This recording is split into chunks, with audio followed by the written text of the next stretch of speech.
네, 반갑습니다. 방금 소개받은 정재환입니다. 한글문화연대 공동대표로 일을 하고 있는데요. 실제 일을 많이 못하고 있습니다. 늘 위해서 좀 죄송스럽게 생각을 하고 있고요. 오랜만에 이런 자리에 있으니까 무척 떨리네요. 예. 친근한 얼굴들이 굉장히 많이 앉아 계신데도 불구하고 이상하게 좀 떨리는 것 같습니다. 오늘 이 아름아름 강좌 14번째 시간인가요? 예, 그러네요. 제가 이제 강좌 제목은 한글의 시대를 열다 이렇게 했는데요. 사실은 이제 제가 그 박사학위 논문 쓰고 학위를 받고 그리고 나서 이제 바로 그 책을 만들었습니다. 그 책을 만들 때 제목을 이제 한글의 시대를 열다 이렇게 했습니다. 왜 그렇게 했냐면 이게 저절로 열린 것 같지가 않아서 예, 한글의 시대를 열다로 이렇게 했고요. 여기 보면 이제 아까 김명진 의원님께서 말씀하신 저희 이건범 대표가 이게 아마 이제 처음에 광고가 나갔는데도 신청자가 별로 없었나 봐요. 예, 그러니까 이제 걱정스러운 마음에 페이스북에다가 이제 이렇게 글을 또 따로 올리셨더라고요. 예, 저기 이건범 있죠? 예, 이건범 대표님. 코미디언 방송인에서 이제는 역사학자로 이렇게 했는데, 저 글을 딱 보는 순간, 저 소개를 보는 순간, 굉장히 부담이 되더라고요. 예, 상당히 부담이 됐습니다. 내가 이런 모습으로 과연 살 수 있을까? 뭐 이런 생각까지. 예. 근데 이제 저는요, 사실은 저기 이제 중간에 방송인이라고 이렇게 해주셨는데, 가끔 이제 사람들이 그러시거든요. 저한테, 방송인이십니까? 이렇게 물어볼 때가 있으세요. 이상하게 그게 좀 부담스러워요. 그렇게 질문을 받으면 저는 항상, 네, 저 방송에서 일하고 있습니다. 뭐 이런 식으로 이제 대답을 하거든요. 사실 저는 왠지 모르겠어요. 근데 아무튼 이 방송인이라는 게 좀 부담스러워요. 물론 이제 저 같은 사람들 이제 예전에 지금도 그렇지만은 딴따라라고도 하지 않습니까? 예. 근데 참 희한한 게 이 딴따라 이런 건 좀 깔보는 거죠. 예, 좀 멸시의 정이 담겨 있는 그런 말인 거죠. 그런데 또 묘한 거는요. 한편으로는 연예인이라 그러거든요. 여기 또 인이 붙어 있습니다. 또 연자 떼고 예인 이렇게 하시기도 하고. 예. 근데 또 이상한 거는 연기자는 또 연기자예요. 그죠? 그건 또 연기인이라고 또 많이 안 합니다. 이게 이제 말이 습관이라서 그런지 모르겠지만은 제 경우는 아무튼 인자가 좀 불편해가지고 명함에도 이제 그냥 방송 사회자 이렇게 새기고 다닙니다. 그리고 이제 인자를 또 싫어하게 된 사건이 하나 있었는데 뭐냐면은 이명박 대통령이 대통령 당선됐을 때는 바로 당선자였거든요. 근데 그 다음 날인가? 예, 당선인으로 바뀌었어요. 이게 당선이 되면 저렇게 호칭까지도 바뀌는구나. 이런 생각을 했는데 그러면은 원래 그 자자 들어가는 거 많잖아요. 그죠? 방금 전에 제가 연기자도 말씀드렸지만은 운전자 이런 것도 있잖아요. 그죠? 이것들은 운전인 이렇게 바꿔야죠. 그렇게 바꿔야 되지 않나요? 예. 그리고 예를 들면은 또 뭐가 있을까요? 그 신문사 일하시는 분들. 우리 이제 기자라고 얘기하는데, 예. 기인 이렇게 바꿔야죠. 그죠? 예. 그럼 이제, 저는, 동아일보 기인 정재환입니다. 조선일보 기인 정재환입니다. 이런 식으로. 또 방송사에도 또 기인들이 많이 계시겠죠. 그래서 아무튼, 이 인자가 좀 불편해서 저는 그냥 자자를 쓰고 있습니다. 그런데 이건 좀, 사실은 제가 이런 얘기를 좀 안 하려고 했어요. 근데 이게 지적 같습니다만은 여기 보면 맨 앞에 코미디언이라고 잘 안 보이시죠? 글자가 작아서. 네, 맨 앞에가 코미디언입니다. 근데 일단 외래 표기상 저거 이제 코미디언 이렇게 써야 되고요. 또 하나 뭐냐면 저는 평생 코미디언으로 활동한 적이 없어요. 왜냐하면 전유성 선배님이 이제 개그맨이라는 말을 만들었고 저는 이제 그 다음에 데뷔를 했기 때문에 처음 데뷔해서 일을 할 때부터 이제 개그맨으로 소개를 했고 이제 그렇게 활동을 한 거죠. 근데 참 신기한 게요. 이경규 씨도 사실은 제 또래거든요. 같이 활동을 했어요. 그러니까 이경규 씨도 개그맨이고 저도 개그맨이었어요. 근데 이제 나이가 들어서 만나니까 이경규 씨도 코미디언이 됐고 저도 코미디언이 됐고 그러니까 이경규 씨 기사 뜨는 거 보면 전부 코미디언 이경규 이렇게 뜨더라고요. 요즘에는요. 그러니까 나이가 들면 저절로 이렇게 올라가는 건가 봐요. 예. 그러니까 이게 어떻게 보면 코미디언이라는 거는 일종의 그 높임말인지도 모르겠어요. 예, 그럴 수도 있을 것 같아요. 예. 그리고 이제 이게 잡설이 좀 길어지면 안 되는데요. 여기 오늘 이제 본론으로 들어가야 되는데 한글의 시대를 열다 하고 그 부제가 지금 해방 전후 조선어학회 활동으로 되어 있습니다. 제가 성균관대학교 사학과에서 이제 공부를 하면서 역사 공부를 하면서도 아무튼 그 언어 문제에 관심이 있어가지고요. 한글 운동사를 이제 공부했고 그 해방 후 조선어학회 한글 활동 연구라는 논문으로 이제 학위를 받은 겁니다. 그런데 방금 눈치채신 분들이 계실지 모르겠지만은 해방 후거든요. 근데 이제 제가 이걸 보고 깜짝 놀란 게 여기 해방 전후로 되어 있습니다. 전을 저걸 어떻게 해결하지? 나는 후인데. 그래서 이거를 사무국에 전화해가지고 좀 전을 빼달라 이렇게 부탁을 드릴까 하다가 힘들게 이렇게 일들 하시고 이거 만드시고 고생하셨는데 그냥 놔두고 내 마음을 고치자. 전까지 그냥 힘들더라도 그냥 해보자. 예. 그렇게 돼서 지금 이제 해방 전후해서 이렇게 말씀을 드려야 되는 이런 상황에 지금 서 있습니다. 상당히 어려워요. 네. 그러면은 오늘 아마 보통 뭐 1시간 반, 2시간 하신다면서요. 예. 상당히 일찍 끝날 수도 있어요. 전을 빼면. 예. 그런데 사실은 그렇습니다. 제가 이제 그렇게 말씀드렸지만은 이게 해방 후 상황을 공부하려면 또 그 전 상황을 좀 알아야 되거든요. 예. 그래서 뭐 그걸 뭐 아주 공부 안 한 건 아닙니다. 조금 이제 들여다보긴 했는데 제가 이제 부족해서 말씀을 드리기가 좀 겁이 나는 거죠. 어쨌거나 이제 본론으로 들어가겠습니다.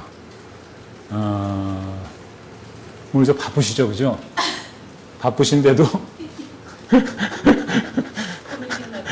오랜만에 뵈니까 너무 웃겨서. 바쁘신데 아무튼 이렇게 어려운 걸음해 주신 거에 대해서 진심으로 감사의 말씀드립니다. 제가 이게 지금 약간 두서가 없잖아요, 그죠? 그죠? 두서가 없잖아요, 그죠? 약간 그런 것 같죠? 예, 안 그래? 괜찮아요? 괜찮아요? 지금 상태 굉장히 안 좋은 거예요. 왜냐하면 며칠 전에 백내장수술도 했거든요. 예, 그래도 실밥도 안 뽑았어요. 예, 세수도 그냥 이렇게 손수건으로. 네, 아무튼 뭐 그런데 사실은 아까 말씀드렸지만은 오랜만에 이렇게 쓰니까요. 조금 이렇게 좀 긴장이 되는 것 같아요. 네.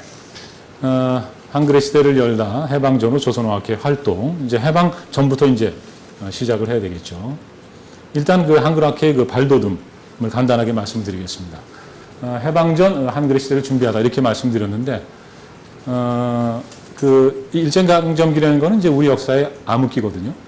사실은 이제 조선 사람들은 길을 필 수 없는 모든 영역에서 그런 시대였죠. 그래서 한글 운동을 하고 싶은 마음은 굴뚝 같으나 본격적으로 할 수가 없는 거죠.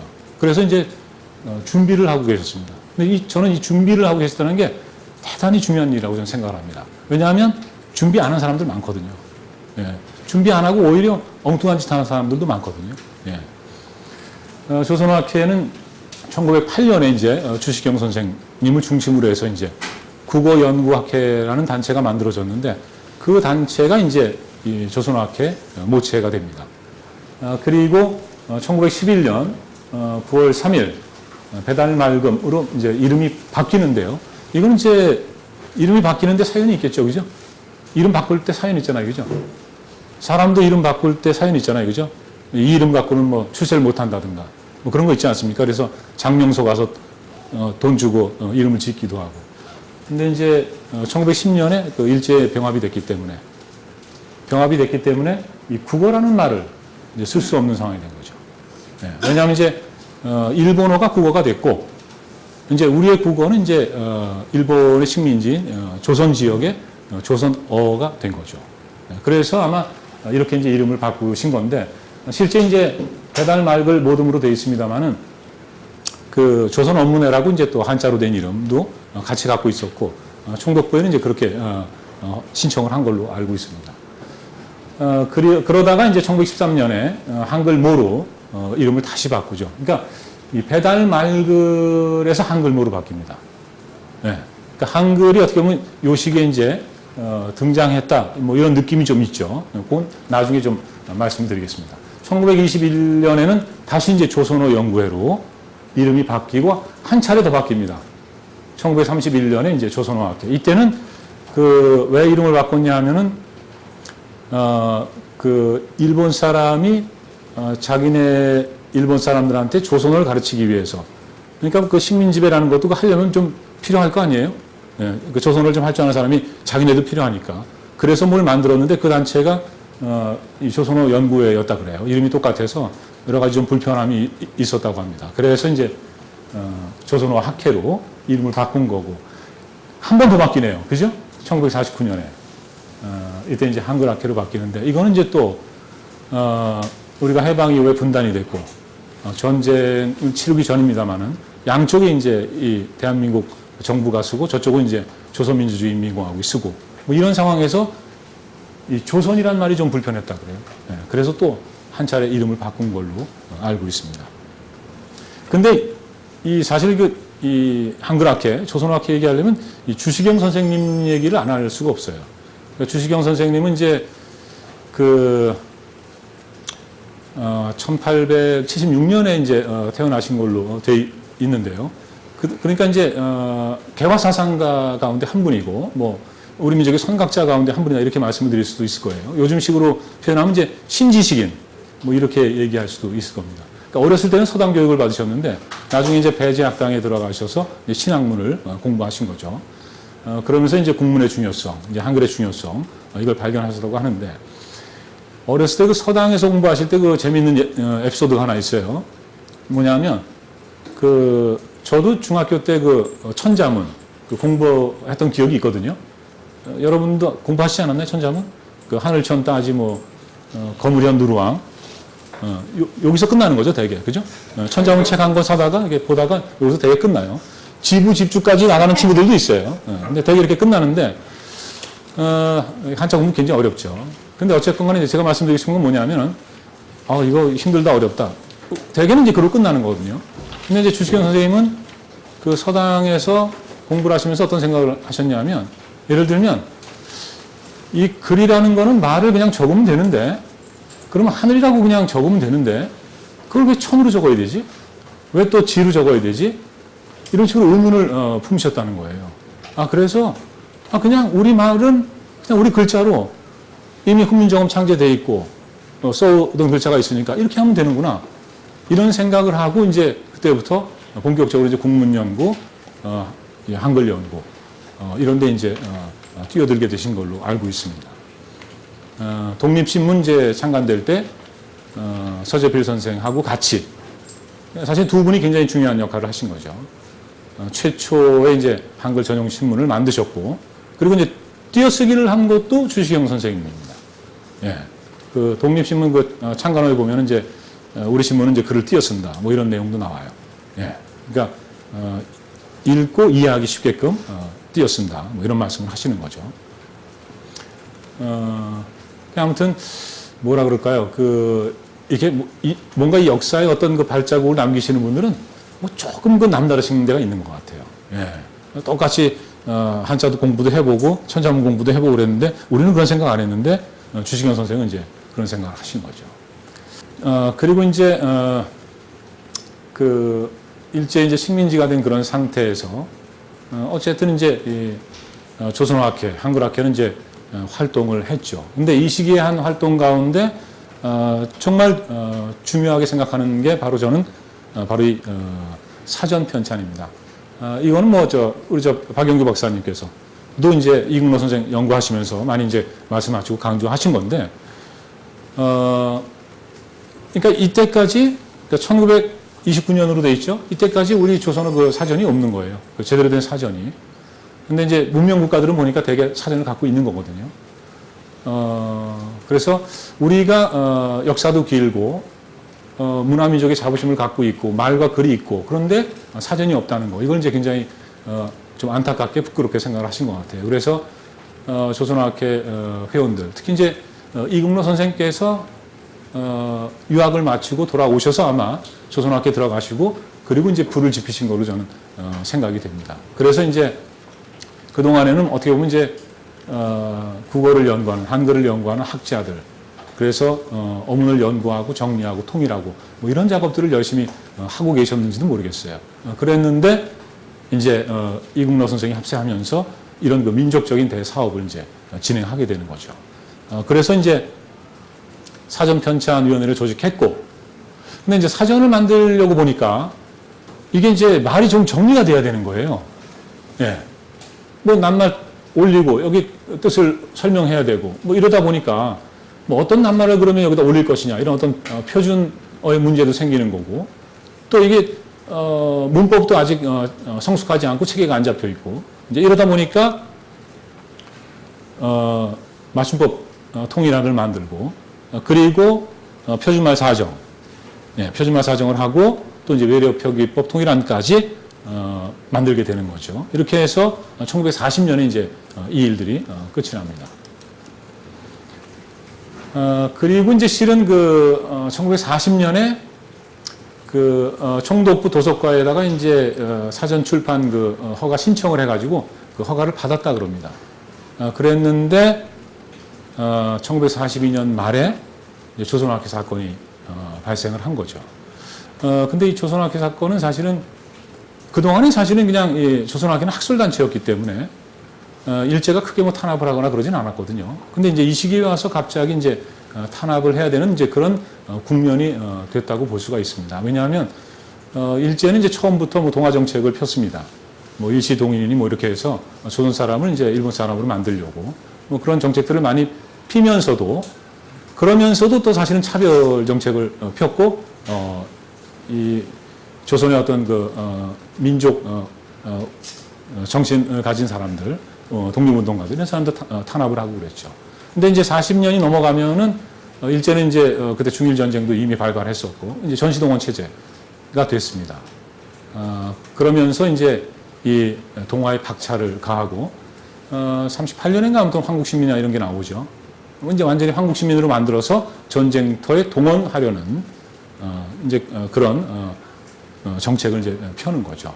그러니까 이 시기가 되면은 이제 완전히 이제 일본 사람 만들어야 되고 그래서 이제 전쟁터에 가야 되고 이런 상황인데 저 사람들은 계속 조선어 무슨 연구를 하고 있고 조선어를 뭐 수호하고 있고 보호하고 있고 뭐 사전을 만들고 뭐 아무튼 좀 불편했을 거라고 생각을 합니다. 근데 이제 사건 발단은 엉뚱한 데서 터진 거죠.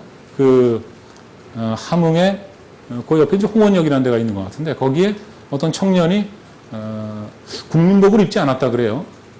그래서 이제 그 불신 검문을 당했는데 조금 좀 태도가 좀 불량했다고 합니다. 그래서 가택수색을 했는데 그 박병엽이라는 청년이고 그 조카가 이제 이 여고생이었어요. 예, 고등여학교 학생이네요. 예, 박영인데 그 야스다라는 형사가 이제 가택수색을 했는데 가택수색을 하다가 이제 별거를 못 찾은 것 같아요. 근데 이 박영희 학생이 일기장을 들고 갔다 그래요. 들고 가서는 자기가 뭐 왜 들고 간지 모르겠어요, 그죠? 예, 그 일기장하고 그 국민복 안 입은 거하고 무슨 관계인지 모르지만은 근데 보다 보니까 이런 문구가 나온 거예요, 일기장에. 학교에서 국어를 사용했다가 혼났다. 그걸 딱 보는 순간 가만 있어봐. 그러니까 그 당시에는 이제 국어라는 게 일본어거든요. 근데 일본어를 썼는데 야단을 쳤다. 이건 이제 그 교사가 굉장히 불순한 거죠. 그래가지고 박영희를 불러서 이제 물어본 겁니다. 도대체 일본어를 썼는데 국어를 썼는데 야단을 친 교사가 누구냐? 이름을 대라. 근데 이제 박영희는 이제 어떻게 대답을 했냐면 아니 그게요. 저는 사실은 이제 조선어를 제가 국어라고 생각하고 그냥 국어라고 쓴 건데요. 그럼 이제 얘기가 끝나야 되잖아요, 그죠? 예, 뭐 일본어 썼다고 야단 친 거 아니니까. 근데 이 야스다라는 그 형사부장이었다고 하는데 집요하죠. 어떻게든지 올가매려고 했는지 이렇게 또 생각을 한 겁니다. 조선어를 국어라고 생각하게 한 조선어를 국어라고 가르친 그 사상이 의심스러운 선생이 누구냐 이렇게 된 거죠. 예, 그래서 또 이제 그 선생 이름을 대라 해가지고 정태진 선생이 조선어학회에서 이제 사전 편찬원으로 일하고 계시다가 간 겁니다. 가가지고 이제 뭐 취조를 이제 받으셨겠죠. 그런데 엄청나게 고문을 많이 당했다 그래요. 근데 이제 고문을 하는 이유는 뭘까요? 왜 고문을 할까요? 데려다가 바라는 말을 듣기 위해서요. 예, 맞습니다. 바라는 말을 들어야 되는데 안 하는 거죠. 그러니까 너 해라, 얘기해라. 그리고 이제 또 하나는 뭐가 있냐면 증거가 없는 거예요. 이렇다. 뭐 일기장 외에는 뭐 아무것도 없는 거죠.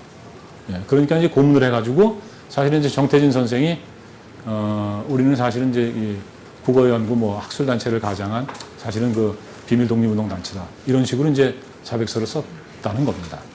예, 그렇게 해서 이제 학회 회원들이 이제 다 소환이 되는 거죠. 그래서 뭐 이공로 선생이라든가 뭐 최원배 선생, 이승 선생 이런 분들이 다 이제 함흥으로 붙잡혀 가시는 거고, 그때부터 이제 온갖 고초를 다 겪는 거죠. 뭐 다 고문당하고 뭐 이런 거죠. 그러다가 이윤재 선생이 43년에 돌아가셨고 한징 선생이 44년에 돌아가셨습니다. 그리고 이제 16분이 이제 예심에 회부가 된 거죠. 보시면은 법정에선 그러니까 예심 끝나고 이제 1심 넘어간 거예요. 근데 법정에선 학회 회원들은 국채 변역을 기도하지도 않았고 역모를 꾸미지도 않았다고 진술을 했습니다. 조선어 연구 사전 편찬 등에 전념하고 있었던 게 사실이다. 그러니까 우리는 이제 치안유지법에 저촉될 만한 행위를 하지 않았다. 이렇게 얘기를 했어요. 이 대목에서 이제 조금 좀 의아한 마음을 가지는 분들이 계실 수도 있습니다. 근데 저도 좀 그랬던 것 같아요. 그렇지만 저는 한참 고민을 하고 생각을 했는데 충분히 이런 상황을 이해했습니다. 그러니까 뭐냐 하면 저들은 이제 어쨌든 탄압하려고 하는 거고 치안유지법 위반으로 이제 옥에 가두려고 하는 거고 뭐 실질적으로 뭐 조선학회 학자들이 뭐 대놓고 독립투정을 한 것도 아니고 총칼 들고 싸우신 것도 아니고 사실 뭐 본분 학자들이시고 그러니까 마음속에 우리가 이 한글 연구를 하고 어문을 정리하고 이걸 보존하고 이걸 보급하고 이러면서 미래에 우리가 꼭 나라를 되찾아야겠다 이런 생각을 분명히 하셨을 거라고 생각합니다. 그렇지만은 그 속마음을 그냥 쉽게 털어낼 수 있는 그런 법정은 아니었다는 거죠. 예. 근데 이제 재밌는 거는 그 예심 판사가 이름이 뭘까요? 낙간호인가? 낙간호군요. 예. 예심 판사가 낙간호인데 이 조선어학회 활동의 어떤 그 본질이랄까 본의 이걸 정확하게 이 판결문에 적었다고 저는 생각을 합니다. 민족운동의 한 가지 형태로서의 소위 어문운동은 민족 고유의 어문의 정리, 통일, 보급을 도모하는 하나의 민족운동인 동시에 가장 심모 원료를 포함한 민족 독립운동의 점진 형태다. 사실은 조선학회 그 학자들이 마음속에 품고 있던 그걸 대신 얘기를 해준 것 같아요. 낙간호가. 상당히 예리한 판사라고 저는 생각을 합니다. 그러니까 이 당시에는 이제 우리가 대개 이제 언어를 생각할 때 이제 언어를 이제 수단, 도구로 생각하는 뭐 그런 게 있고요. 또 하나는 이제 단순히 수단, 도구에 그치는 게 아니다. 그래서 이제 그 언어와 어떤 사상이 하나다. 사실 주식경 선생도 이제 말이 올라야 나라가 오른다고 생각을 했고, 이 우리의 그 조선어, 그러니까 우리의 국어 자체가 바로 우리 민족 그 자체다. 이렇게 이제 생각을 하셨던 거죠. 그런 맥락에서 바로 이제 이 민족 독립운동의 점진적인 형태다. 뭐 이런 얘기가 나온 거라고 생각을 합니다. 이 심모 원료란 말이 있는데 요즘 잘 안 쓰는 말이죠. 그죠? 저도 사실 몰라가지고 찾아봤어요. 아주 깊은 꾀. 그리고 멀리 내다보는 생각이에요. 그러니까 지금은 우리가 일제 지배를 받고 있지만 언젠가는 우리가 일제로부터 벗어나겠다. 이런 생각을 품고 계셨던 거죠. 그러니까 그런 생각을 갖고 있었기 때문에 해방 전까지, 그러니까 조선학회 사건 나기 전까지 상당히 엘리트들이시거든요. 이근호 선생은 뭐 독일 유학까지 갔다 오신 분이고, 최은배 선생 뭐 일본 유학 갔다 오신 분이고, 교토대학 나오신 분이고, 뭐 다른 분들도 다 그렇죠. 예. 그런데 굉장히 어렵게 살면서 힘들게 활동들을 하신 거죠. 결국 이제 원심에서 이제 형을 받으셨죠. 이근로 징역 6년, 최은배 징역 4년, 이희승 징역 3년 6개월, 정인승 징역 2년, 정태진 징역 2년. 그리고 이제 나머지 분들 이제 집행유예 되신 분들 계시고요. 아까 이제 말씀드린 대로 사전 만드는 과정에서 맞춤법 통일안 만드셨고 표준어 사정했죠. 표준말은 대체로 현재 중류 사회에서 쓰는 서울말로 한다. 뭐 이렇게 이제 정의를 하셨는데요. 외래어 표기법 통일안도 40년에 만들었죠. 이게 사진이 작네요. 네, 한글 맞춤법 통일안 33년에 이제 제정 발표를 한 건데 동아일보사에서 아마 인쇄해가지고 이제 보급을 많이 한 것 같습니다. 요거는 이제 이희승 선생이 쓴 글이에요. 한글지에다가 왜 이 표준말을 이렇게 정의를 했는지 여기 보시면은 글자가 좀 작죠. 표준말은 대체로 현재 중류 사회에서 쓰는 서울말로 한다 이렇게 돼 있는데 왜 이렇게 했어야만 했는지 뭐 그런 사연들을 이제 적고 계시는 거죠. 여기 이렇게 내려가다 보면요.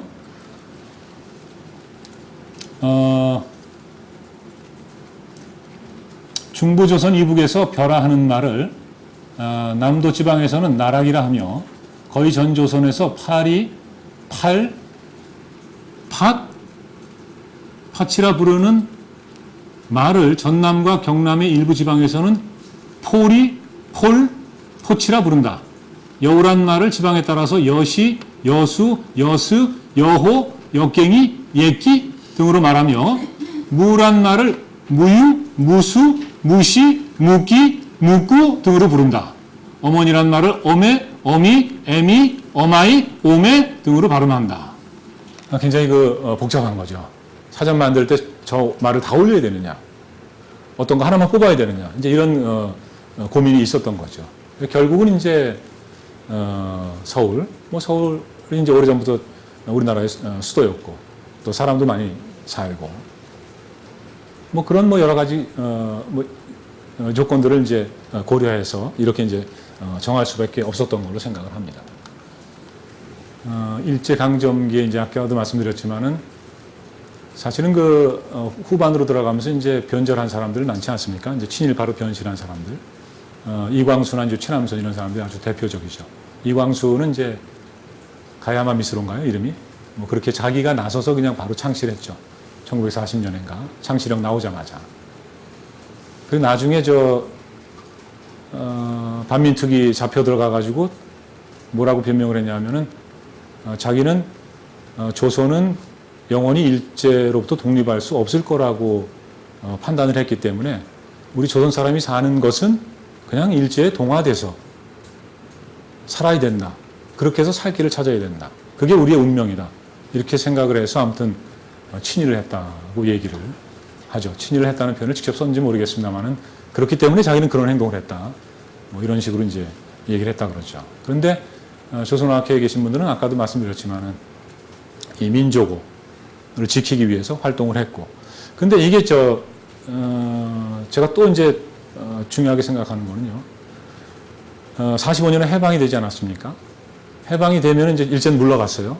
그럼 이제 나라를 되찾았으니까 말도 이제 되찾은 거고, 그 이제 새 나라를 세워야 되잖아요. 교육도 이제 새로 해야 돼요. 왜냐하면 일제 때는 일제 교육을 했잖아요. 학교에서 전부 일본말 썼고 조선말 못하게 했으니까요. 그래서 사실은 해방이 됐는데 우리 한글 잘 모르고 조선어 잘 못하고 뭐 이런 사람들도 많았다 그래요. 근데 이제 조선어학회가 어쨌든 해방 이후에 학생을 교육시키기 위해서 이제 교과서를 편찬을 하고 뭐 그런 작업을 하는데, 만일 이 통일 맞춤법도 없고 표준말 이런 것도 안 돼 있고 외래어 표기법 이런 것도 안 돼 있으면은 그날부터 시작해야 될 거 아니에요. 만일 아무도 일제강점기 때 그걸 안 했다면 해방되고 해방됐어 이제 어떻게 하지? 우왕좌왕 해야죠. 이제부터 하는 거죠. 그러면 이제 이거 하는데 11년이 걸린 건데 그때부터 얼마나 또 많은 시간이 걸리고 교육이 정상화되고 그러기까지 얼마나 우리가 진통을 겪겠습니까? 그래서 저는 이분들이 그 암흑의 시기에 정말 중요한 일을 하셨다.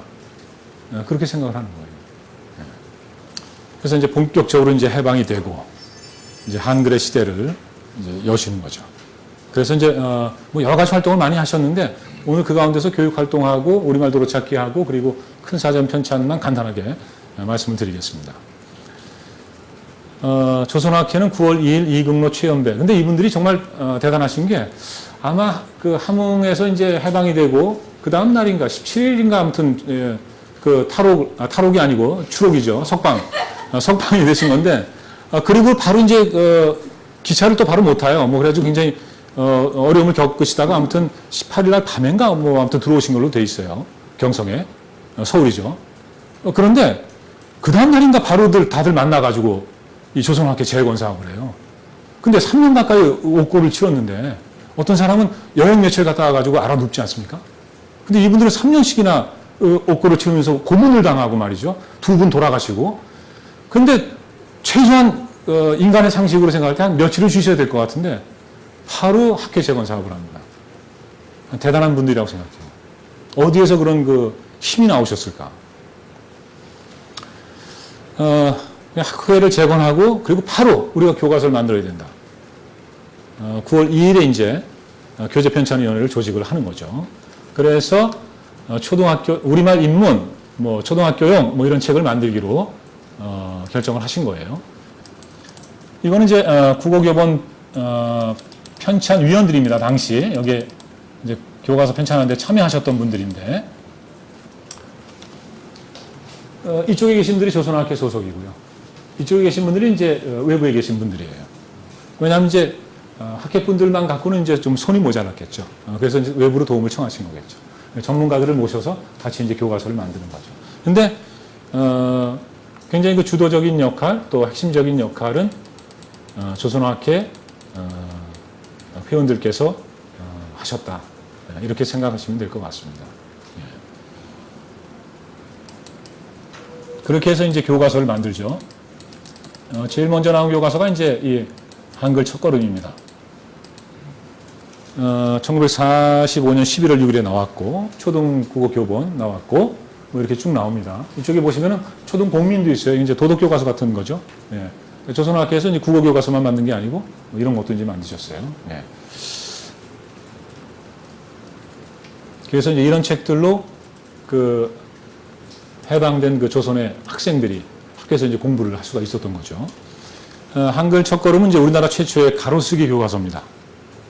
그러니까 이전에 일제강점기 때 교과서는 전부 가로쓰기가 아니었어요. 전부 이제 세로쓰기입니다. 요즘도 일본 사람들은 세로로 많이 쓰고 또 가로로도 쓰긴 씁니다만은 일본 책들 보면 대부분 세로 씁니다. 지금도. 그런데 이제 우리는 이때 바뀐 거예요. 바뀐 게 아니라 바꾼 겁니다. 이걸 조선학회 분들이 바꾼 거예요. 이게 이제 어디서부터 시작이 됐냐 하면 1932년 5월에 발행된 기간지 한글. 이게 이제 가로쓰기를 시작을 한 겁니다. 그리고 이제 교과서를 만들면서 이분들이 이제 가로쓰기를 이제 주장을 하신 거죠. 우리 한글은 가로 쓰는 게 좋다. 이게 보시면은 옛날 책들인데요. 무녀도도 있고, 뭐 꽃피는 한반도인가요? 예. 갯마을도 있고, 뭐 3대도 있고. 근데 이제 이렇게 새로 쓴 것도 있죠. 이 중에 하나가 이제 한글 이렇게 이제 가로쓰기로 되어 있는 거죠. 이건 이제 일제 때 이미 일제 강점기 때 이제 시작을 하신 거예요. 이 옆에 청록집도 가로로 되어 있네요. 그죠? 네. 가끔 그렇게 좀 의문을 가셔야 돼요. 왜냐하면 여기 보면 청록집도 가로로 되어 있고 여기에 또 뭐 하나 있었어요. 꽃피는 한반도. 요것들은 이제 해방 후에 나온 책들이에요. 이제 가로쓰기가 뭐 조금씩 이렇게 이제 번져나갔다? 뭐 이렇게 볼 수가 있겠죠. 해방 전후 교과서를 잠깐 사진으로 좀 보겠습니다. 뭐 일제강점기 때 교과서는 다 이제 청독부 대부분 청독부에서 만든 거죠. 여기 보시면 이제 국어 이제 이거 일본어죠. 예, 국어. 조선어는 따로 되어 있습니다. 예. 이때는 이제 그 학교에 가면요, 그 일본말 썼다 그래요. 그러니까 이 교수 용어가 일본어였습니다. 조선어로 가르치는 게 아니고. 예. 그래서 이제 뭐 통역을 두기도 하고 뭐 그랬다 그래요. 예. 이게 이제 뭐 잘 안 보여요. 보통학교 조선어 독본이죠. 그러니까 조선어 독본으로 되어 있습니다. 그러니까 이제 여기 한글이 등장을 하는 거죠. 근데 이제 세로로 되어 있죠. 어머니 학교에 단교 오리다. 오냐 어서 갔다 오너라. 이렇게 되어 있습니다. 조선어 시간에만 저거 잠깐 배우는 거예요. 나머지 시간은 이제 다 일본어로 공부하는 거죠. 이제 보통학교 이게 국어죠. 국어. 국어 독본입니다. 조선 총독부죠. 이게 이제 국어가 이거죠. 일본어. 이게 8관대. 잘 안 보이시죠? 글자. 저는 가까이 있으니까 보여요. 포도의 덩굴. 포도의 덩굴. 포도의 덩굴은 눈이 있는 학인가? 내 창에 아침에도 밤에도 와서 가지를 뻗는다. 뭐 이런 얘기입니다. 저 일본어를 배우면서 이제 저거를 국어라고 받아들이는 거죠.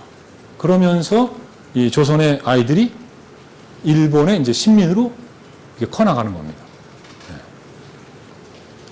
이 국어책뿐만 아니라 이제 이거는 초등 농업소죠. 이것도 보면은 다 일본말로 되어 있습니다. 굳이 뭐 확인 안 해도 됩니다만은 가끔 궁금해 하시는 분들이 계세요. 정말로 일본말로 이름이 써 있어요? 자, 이제 드디어 이제 우리의 한글 첫걸음입니다. 잠깐 보죠. 조선어학회에서 지었어요. 한글 첫걸음. 그리고 이제 군정청에서 사실은 많이 발행을 했는데요. 이 한글문화보급회 경남 지부에서도 이게 사실은 조선어학회 사실은 그 직속 기관입니다. 예. 여기서 이제 책을 만든 거죠. 이제 이 책이 별로 안 두꺼워요. 38쪽인가 뭐 그 정도밖에 안 됩니다. 그래서 제가 사실은 38쪽을 다 찍어올까 했어요. 처음부터 쭉 읽어보려고요. 예, 그랬는데 또 그런 거 싫어하시는 분도 계시잖아요, 그죠? 예, 그래서 제가 한 장만 갖고 왔는데 이 글자가 작아서 안 보이시죠? 그러니까 이제 여기가 16 이응이에요. 이응자를 어떻게 쓰느냐? 그걸 가르치는 거죠. 니은하고 오하고 이응이 만나면 농이 된다. 뭐 이런 식으로 가르치는 거예요. 여기 농, 니은, 오, 이응이 만나서 농이 된다. 이거 굉장히 쉬운 거죠, 그죠? 예, 저 사람은 이렇게 열심히 얘기하나 그러죠? 옛날에 이걸 몰랐다니까요. 이걸 모르니까 이거 여기서부터 가르쳐야 되는 거 아니에요. 동무, 기둥, 팽이, 성냥, 금강산. 종을 치니 생도들이 모여든다. 이제 문장도 이제 가르치는 거예요. 교장 선생님이 나오신다. 여기 이제 이응 들어가 있죠. 강당에 들어가면 조용히 해야 한다. 할 말은 당당히 하여라. 이것도 사실은 두 손은 없어요. 금강산은 세계에 이름난 산이다. 저랑 비슷해요, 지금 상태가. 압록강은 우리나라의 제일 긴 강이다. 네, 보세요, 여기 이 결정판. 아버지 안녕히 주무십시오. 갑자기 안녕히, 물론 제 아버지가 이제 하루 종일 일하시고 있으니까 고단하시죠. 그러니까 이제 안녕히 주무시라고. 얼마나 예의 바릅니까? 이렇게 이제 공부를 하는 거죠. 이게 이제 한글 첫걸음이 나왔기 때문에 우리가 이제 조선어로, 우리 한글로 공부를 할 수가 있었던 거죠. 우리 아이들이 말이죠. 이제 마지막 장인데요. 이게 눈에 탁 들어오더라고요. 여기 이제 조선어학회, 이거 글자가 잘 안 보여요. 이게 편찬자 이렇게 쓴 것 같은데 아무튼 조선어학회 한글문화보급회 뭐 경남지부에서 발행했고 뭐 그런 거예요. 근데 이게 눈에 딱 들어오더라고요. 조선 사람의 다짐이라고 돼 있죠. 첫째, 우리는 지극히 참되고 뜨거운 마음을 가진 사람이 되자. 둘째, 우리는 애써 이룬 오로지 능한 힘을 가진 사람이 되자. 셋째, 우리는 다 같이 잘 되는 크게 덕을 공변된 가진 사람이 되자. 내용이 진짜 좋지 않습니까? 내용이 그냥 좋은 수준이 아니라 저는요 정말 아름답다. 아이들을 교육하는데 이 이상의 또 문구가 있겠느냐 이런 생각이 들었어요. 특히 왜 그랬냐? 아시겠지만, 황국신민서사라는 거예요. 일제 때, 일제 말에 이제, 날마다 이걸 암송을 해야 됐거든요. 제가 보여드릴게요. 아무튼 애국 어른이고, 이걸 암송을 해야 돼요. 왜냐하면 이제 황국시민이 돼야 되니까. 천황의 신민이 돼야 되는 거거든요. 이게 두 가지가 있었다고 하는데, 이쪽은 애들 거고요. 이쪽은 이제 어른용이에요. 그러니까 애들은 이제 학교 가면 이거 하는 거예요. 아마 초회 시간에 암송했겠죠. 그죠? 황국시민서사 암송합시다. 지금처럼 한국말로 안 하죠. 일본말로 했겠죠. 황국신민의 서사. 우리들은 대일본 제국의 신민입니다. 우리들은 마음을 합하여 천황폐하에 충성을 다하겠습니다. 우리들은 인고 단련해서 훌륭하고 강한 국민이 되겠습니다. 뭐 이런 내용입니다. 애들한테 이걸 이제, 이게 사상교육이죠, 사실은. 오늘 차 타고 오면서 또 갑자기, 우리도 뭐 비슷한 거 있었는데, 그죠? 뭐죠? 국민교육헌장도 있었고요. 우리는 민족중흥의 역사적 사명을 띠고 이 땅에 태어났다. 이런 것도 있었어요. 거기까지만 기억하고 싶네요. 그 이유는 또 하나 있었어요. 뭐죠? 국기에 대한 맹세인가? 그건 좀 짧잖아요. 그죠? 나는 자랑스러운 태극기 앞에 조국과 민족의 무궁한 영광을 위하여 몸과 마음을 바쳐 충성을 다할 것을 굳게 다짐합니다. 이거는 뭐냐면요. 거의 비슷해요. 거의 비슷합니다. 왜냐하면 국가를 위해서 그냥 몸을 바치겠다는 거예요. 개인은 사실은 없어질 수 있는 겁니다. 국가가 유사시가 되면. 그러니까 왜 이런 것들을 했냐면 이제 전쟁터에 데려가야 되거든요. 태평양 전쟁도 일으켰잖아요. 군인이 이제 전쟁터에서 수없이 죽어나가니까 이거 보충을 해서 보내야 되지 않습니까? 그런 상황인 거죠. 제가 무슨 자료를 봤는데 그때 일본 군대가 그 시기죠. 정확하게 언제인지 모르겠습니다만 그 태평양 전쟁이 발발한 그 이후인데 전쟁 끝났을 때 상황이네요. 전쟁이 끝나고 이제 병력들을 파악한 자료가 있었는데 일본 군대가 한 800만이 되더군요. 800만이. 엄청난 숫자가 나가서 이제 전쟁을 하고 있었던 거니까 살아남은 게 800만이니까 죽은 사람들까지 치면 얼마나 되겠습니까? 그래서 아무튼 이제 이 황국신민서사하고 비교해서 볼 때 이 조선 사람의 다짐은 정말 순수하고 순박하지 않나 그런 생각이 듭니다. 근데 이게 이제 이 책을 만든 분들의 뜻이 여기 담긴 거겠죠, 그죠? 물론 이제 아직 국가가 안 섰기 때문에 정부 수립이 안 됐기 때문에 뭐 이렇게 표현을 하셨는지도 모르지만은 자 그래서 이제 교과서 편찬한 건 뭐 간단하게 이제 요약해서 말씀을 드린 거고요. 이 한글 강습회를 굉장히 많이 했습니다. 뭐냐면은 이제 이 국어를 모르니까 조선어 우리말을 모르니까 가르쳐야 되잖아요.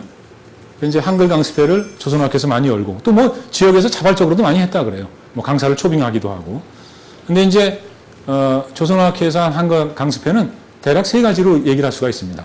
뭐냐면 일단 국어 교사를 양성하는 거예요. 왜냐하면 교사를 양성해야 가르칠 수가 있으니까. 또 하나는 뭐냐면 일제강점기 때 그 교직에 있던 분들 계시잖아요. 이 교사들을 또 재교육을 해야 되잖아요. 이분들은 교사지만은 일본말로 교육을 했잖아요. 그러니까 다시 이제 조선어를 가르치고 한글을 가르치고 해서 우리 교육을 해야 되니까. 또 하나는 뭐냐면 이제 일반인들 대상으로 하는 그런 강습회. 이렇게 해서 이제 뭐 그 강습회 열기는 굉장히 뜨거웠다고 합니다. 이 다음 사진이 이제 재밌는 사진인데요. 저런 사진을 보여주면서 뭐가 재밌다고 할까? 그런 의문을 품는 분도 계실 거예요. 그런데 그 김민수 선생님이라고 국어학계에 석학이 계시거든요. 지금 80 넘으셨는데 아무튼 연로하셨죠. 제가 올 초에 잠깐 뵐 수가 있었는데 김민수 선생이 이때 19살이었다 그래요. 19살인데 그 한글 강습회 강사로 여기 보시면 궁금해하시는 분이 계시네요. 이게 이제 1945년 5월 28일 아니구나. 저건 태어난 날이네. 저건 태어난 날이고 1945년 12월 10일에 이게 수료한 거예요. 마쳤어요. 마친 거죠. 수료가 아니고 마침 증서를 준 건데 이게 이제 장소는 백양사예요. 절에서 이제 강습회를 했고 그러니까 절에서도 이제 우리도 이제 한글 배워야 돼, 조선어 배워야 돼 이렇게 되는 거죠. 그래서 이제 조선어학회 찾아와 가지고 그 강사 파견을 요청했다 그래요. 그래서 파견된 게 김민수 선생입니다. 이때 김민수라고 돼 있죠. 예, 보이세요? 김민수? 김민수 선생님 굉장히 관심 많으시네요. 김민수 이게 그리고 네, 근데 이 김민수 선생님이요 그 얘기를 한 걸 제가 책에서 봤는데 뭐냐면 어린 나이잖아요. 아직 20이 안 됐으니까. 근데 해방이 되고 조선어학회에서 무슨 강연을 하는데 이국노 선생님이 뭔가 강연을 하셨어요. 그 얘기를 듣고 감동을 받고 나 국어 연구해야지 이렇게 해서 그러니까 이분의 이제 인생이 시작이 된 거예요. 네, 그 강연을 통해서 이국노 선생님의 말씀에 감동하고 감복해서 요것도 재밌어요. 여기는 이제 한글문화보급회 이렇게 돼 있잖아요. 백양사 분회. 아예 분해가 설치가 돼 있었네. 백양사에는. 임시가 아니었나 보네요. 이거는.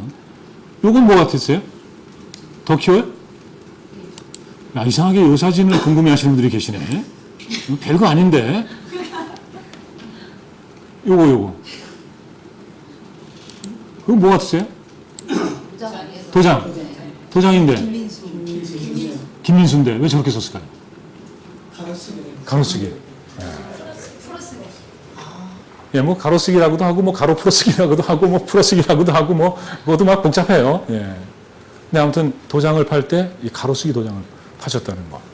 왜 그러셨는지는 못 여쭤봤어요. 근데 아마 이제 조선어학회에서 이제 한글 강습에 수료를 했고 그 이후에 자기가 당신이 이제 한글 강사로 활동을 했고 그러면서 그 당시에 이제 영향을 많이 받으셨겠죠. 최연배 선생의 영향도 받으셨겠죠. 최연배 선생이 이 가로 글씨 계속 이제 해야 된다 이 주장을 많이 하셨으니까. 그 일제강점기 때 그 만주나 저쪽 중국 이런 데서 활동하시던 우리 그 독립투사들 또 우리 그 조선 사람들 가서 살던 동네 이런데 보면요 가로시기 글씨 굉장히 많습니다. 옛날 사진 같은 거 보시면 궁금하시면 한번 찾아보세요.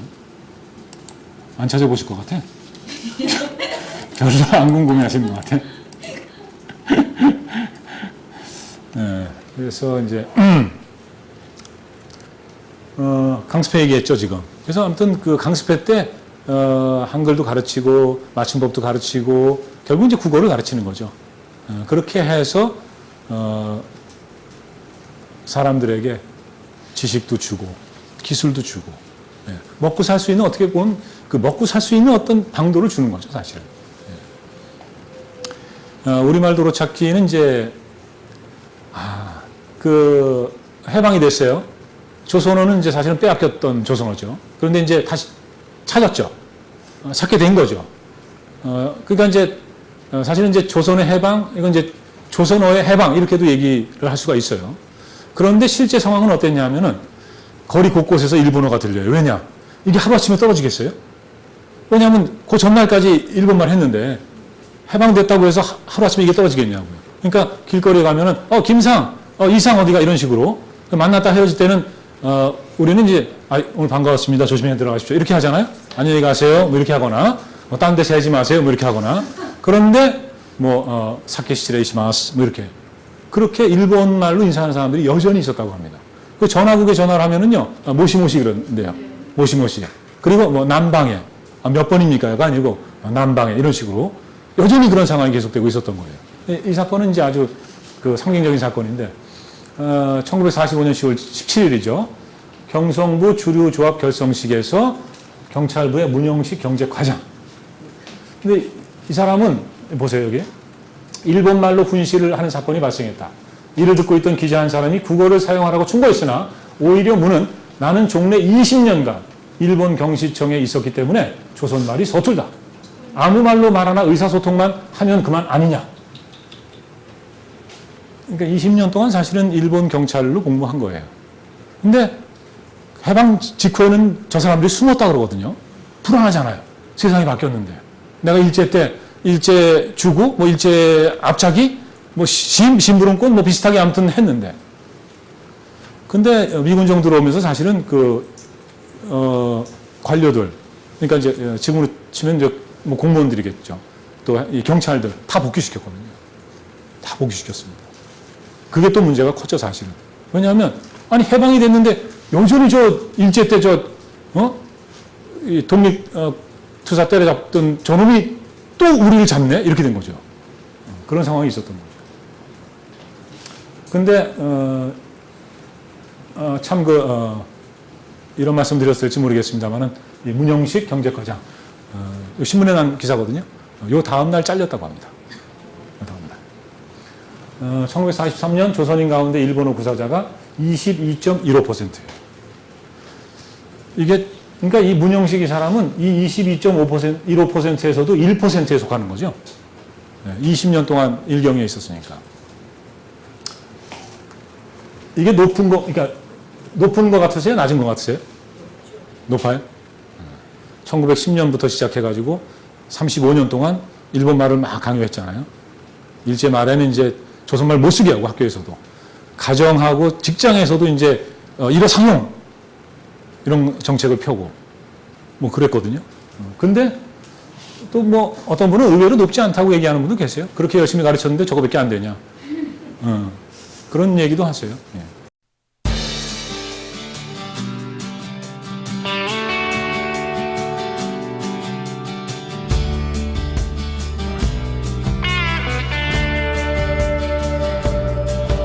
남이 깜짝깜짝 놀라는데 자기도 놀랄 수 있어요. 그럼 무슨 얘기하고 있었죠? 도로찾기. 체육교사. 예. 그래서 체육교사 단체에서 뭘 먼저 했냐면, 그러니까 일제 때는 차려가 저거였대요. 키워치게. 야스메. 다 이렇게 쉬고 이거였대요. 그러니까 그거를 바꿨다는 거예요. 그래서 차려, 키워치게. 근데 이 차려, 이 쉬어 이거는 사실은 일제강점기 때 그 독립운동 하시던 분들 만주에 나가서 그쪽에서 또 이미 사용을 했다는 얘기도 있습니다. 예. 그래서 그거를 이제 수용을 했다 이렇게 볼 수 있는 거죠. 예. 근데 차례 열중자 뿐이겠습니까? 우양우 좌양자 뭐 무지하게 많을 거 아니에요. 이제 그거 다 바꿔야죠 우리말로. 근데 이제 바꾸기는 바꾸는데 우리끼리 바꾸니까 좀 뭔가 좀 부족한 것 같고 그렇잖아요. 조선어학회에 가서 이제 이 전문가들한테 검수를 부탁을 하는 거죠. 그래서 조선어학회가 이제 그런 도움을 많이 줬고, 근데 그냥 이렇게 옆에서 도움만 준 게 아니라 이제 조선어학회가 이제 사실은 굉장히 주도적이고 중심적인 역할을 했다는 걸 제가 말씀드리고 싶은 겁니다. 근데 보시면은 1940년 6월에 문교부 편수국에서 국어정화의 4가지 방침을 정했다. 국어정화위원회를 구성했다. 그리고 뭐 회의를 여러 차례 했죠. 그러다가 48년 1월 12일에 우리말 도로찾기 원안 검토하고 통과 발표 시행하게 됐고, 48년 2월 3일 862표제요. 이거 나왔고 우리말 도로찾기죠. 그리고 여기다가 이제 81표제어를 더 더해가지고 943표제어로 된 우리말 도로찾기를 이제 최종적으로 조선교학도서가 이제 무상 헌납하는 형태로 60만 부를 인쇄해서 이제 배포를 한 거죠. 근데 이걸 그럼 누가 했느냐 이거예요. 여기 보시면은, 그러니까 이런 거예요. 여기 이제 보시면은 이게 일본 말이잖아요. 아이마이. 우리 요즘도 애매하다라는 말 쓰죠? 애매한데? 그죠? 그거 이제 국어학자들이 일본 말이라고 지적하시잖아요. 그런데도 이상하게 애매가 자꾸 나와요. 그죠? 이상하게 자꾸 나와요. 근데 이제 여기 모호하다 이렇게 바꾸자고 한 거예요. 이제 이런 식으로 하는 겁니다. 맨 끝에 보면은 뭐 여기 많은데요. 이건 쓰리죠. 요즘에 쓰리 아세요? 무슨 말인지? 쓰리 아세요? 제가 일부러 여쭤본 게 제일 그 젊어 보이시기 때문에 여쭤본 거예요. 왜냐하면 조금 나이 드신 분들은 다 알아요. 그죠? 다 알아요. 쓰리. 왜냐하면 저 어렸을 때 쓰리 맞은 적도 있고 쓰리꾼들 많았잖아요. 근데 모르시는 거죠 지금. 그러니까 이 말 안 쓰는 거예요 지금. 이제 안 쓰는 거죠. 그러니까 이게 소매치기라는 건데 일본 말로 쓰리예요. 그러니까 이제 이런 말들은 이제 바꾸자. 워낙 이런 어휘가 많으니까 뭐 김상 이상뿐만이 아니고 뭐 시치레이시마스뿐만이 아니고 워낙 많이 쓰니까. 근데 이거는 이제 어디에 실린 거냐면 한글지에 실린 거예요. 방금 전에 제가 이제 문교부에서 한 일을 쭉 말씀드렸잖아요. 이거 한글지에 실린 거예요. 1호 국어 맞댐표 한글 98호에서 100호. 여기서 제가 이제 요약을 한 거죠. 제가 말씀드리고 싶은 건 뭐냐면 기존에 이제 연구자들께서 뭐 이 시기에 연구도 많이 하시고 그랬는데 대개 이제 문교부에서 그냥 우리말 도로찾기를 했다. 또 이 교육학 쪽 연구하시는 분들도 대개 이제 그런 식으로들 많이 이제 쓰셨어요. 근데 제가 이거 보다 보니까 자료 보다 보니까 이 조선어학회에서 한 거다. 저는 확신을 가졌죠. 왜냐? 이거 장지영 선생이 한 거거든요. 이게 장지영 선생의 작품입니다. 근데 이제 장지영 선생이 문교부 편수국에 있었어요. 편수관으로. 최연배 선생하고 같이. 그렇기 때문에 이 미군정청 이 항모국 그 안에서 이런 일들을 할 수가 있었던 거죠. 문교부 안에서. 그래서 이게 이제 어떻게 보면은 평행선을 달리듯이 학회 이제 그 장지영 선생의 작업이 한글에 이렇게 막 나오고 그 문교부에서는 문교부대로 이제 그 정화위원회에서 작업을 막 하고. 근데 대개 이제 거기 누가 주도했겠습니까? 그럼? 이건 뭐 뻔한 거예요. 예. 장지영 선생의 작품이라고 저는 생각을 합니다. 이 앞에 표가 있구나. 요거요. 잘 안 보이시나요? 1번 순화가 된 경우, 2번 순화가 되지 않고 순화 대상어와 대체어가 둘 다 쓰이는 경우, 3번 순화가 됐지만 일본어 한자어에서 한자가 살아남아 대체어와 함께 쓰이는 경우, 한자만 쓰이는 경우, 순화 대상어와 대체어가 둘 다 쓰이지 않는 경우, 순화에 실패한 경우. 근데 놀라운 건 순화에 실패한 경우는 딱 한 건이에요.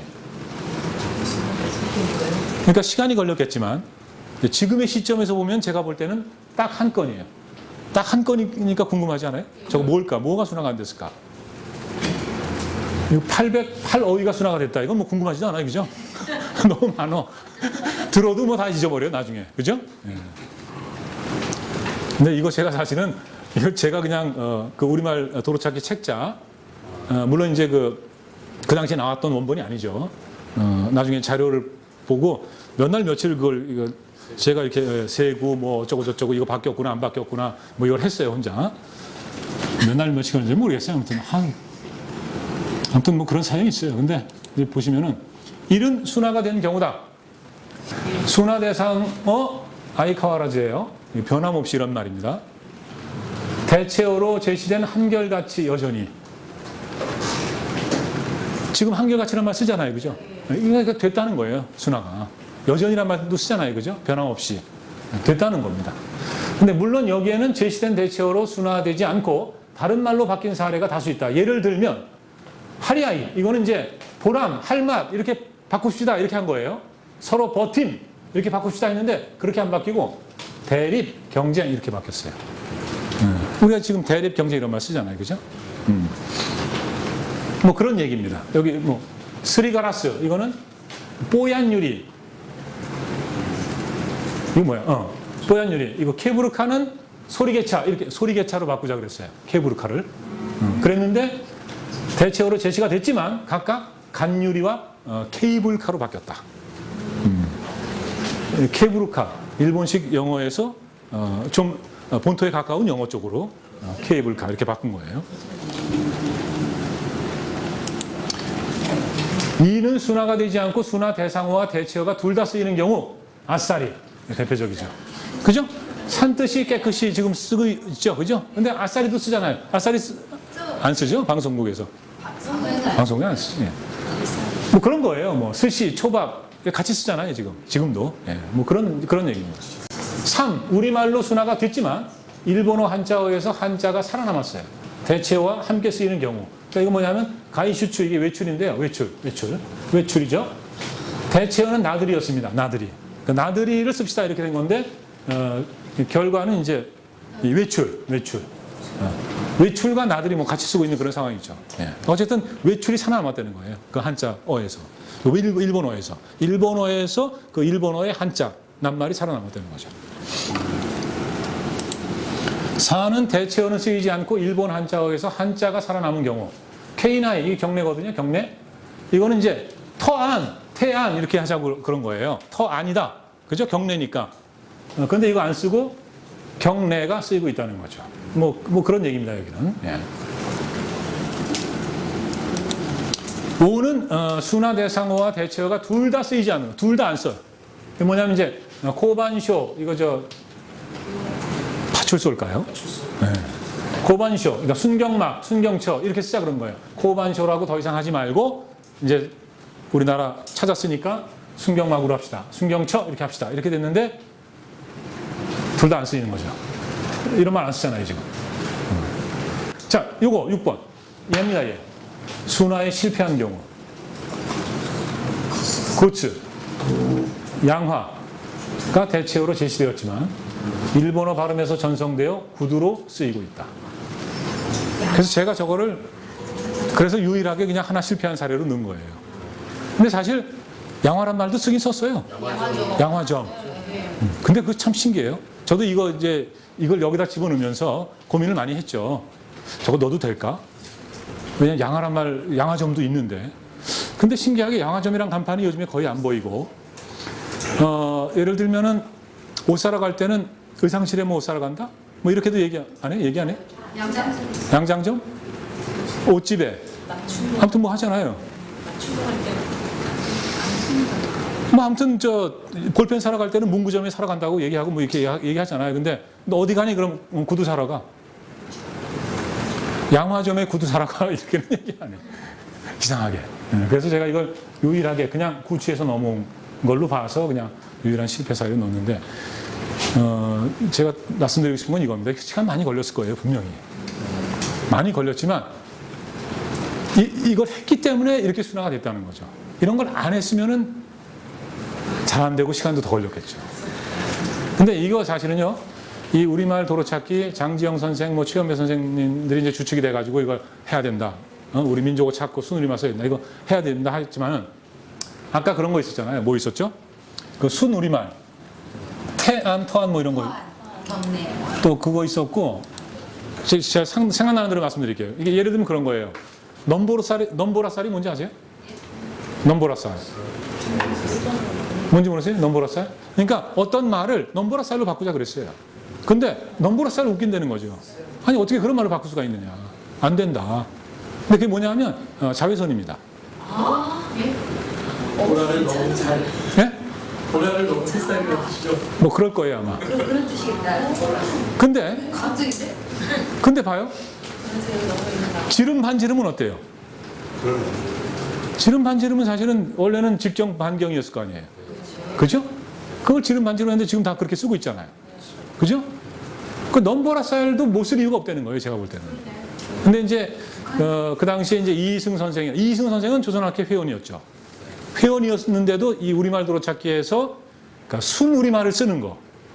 그러니까 뭐 라디오 소리틀, 뭐 텔레비전 뭐예요?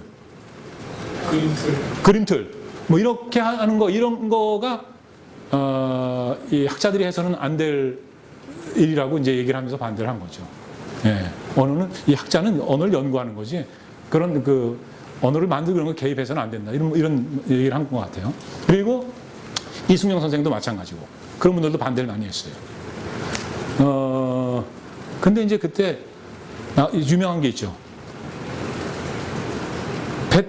백꽃 계집 큰 배움터. 이게 뭐죠? 이화여자대학교. 유명하잖아요. 그죠? 그러니까 반대하는 사람들이 아니 그러면 이화여자대학교도 그러면 백꽃 계집 큰 배움터 이렇게 해야 됩니까? 이렇게 얘기를 한 거예요. 그러면서 최현배 선생이나 장지영 선생님들 이런 분들을 공격한 겁니다. 근데 최현배 선생님이 그랬어요.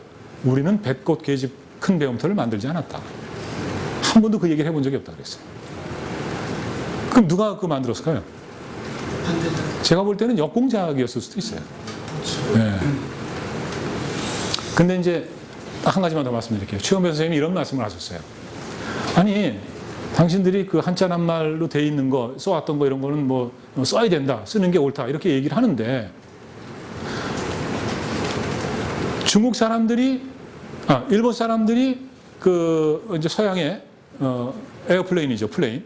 이거를 비행기라고 하는데 한자를 써서 중국에서는 비기라고 하고 이게 같은 거잖아요, 내용이.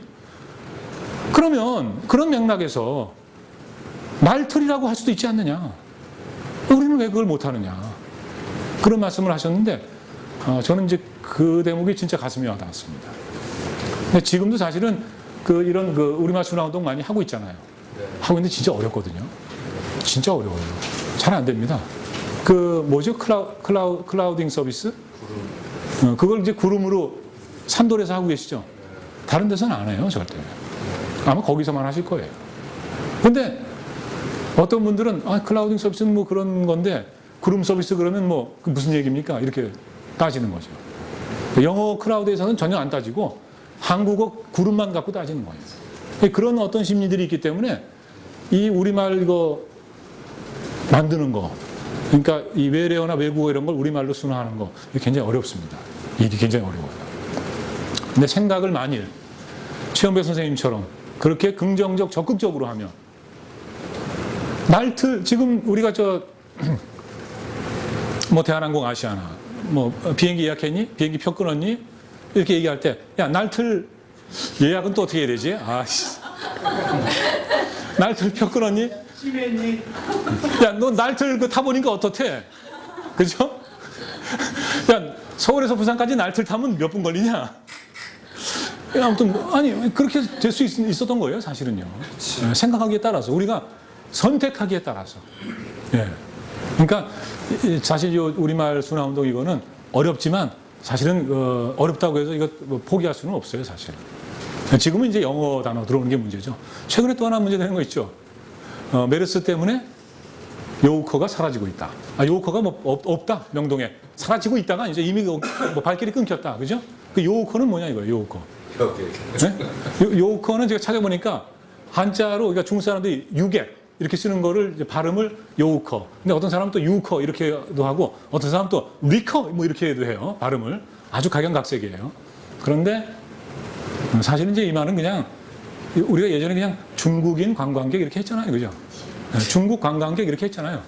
그 말 쓰면 되는데 이것도 또 좀 뭐 신기한 거, 이 새로운 거 이런 거를 또 이게 호기심을 갖고 막 동경을 하고도 이런 게 또 있어요.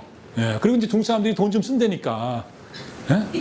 그러니까 또 그 사람들한테 좀 이렇게 좀 잘 보여야 되는지 모르지만 유커 이런 말 써주는 것도 같아요. 그런 게 좀 있어요. 그러니까 사실은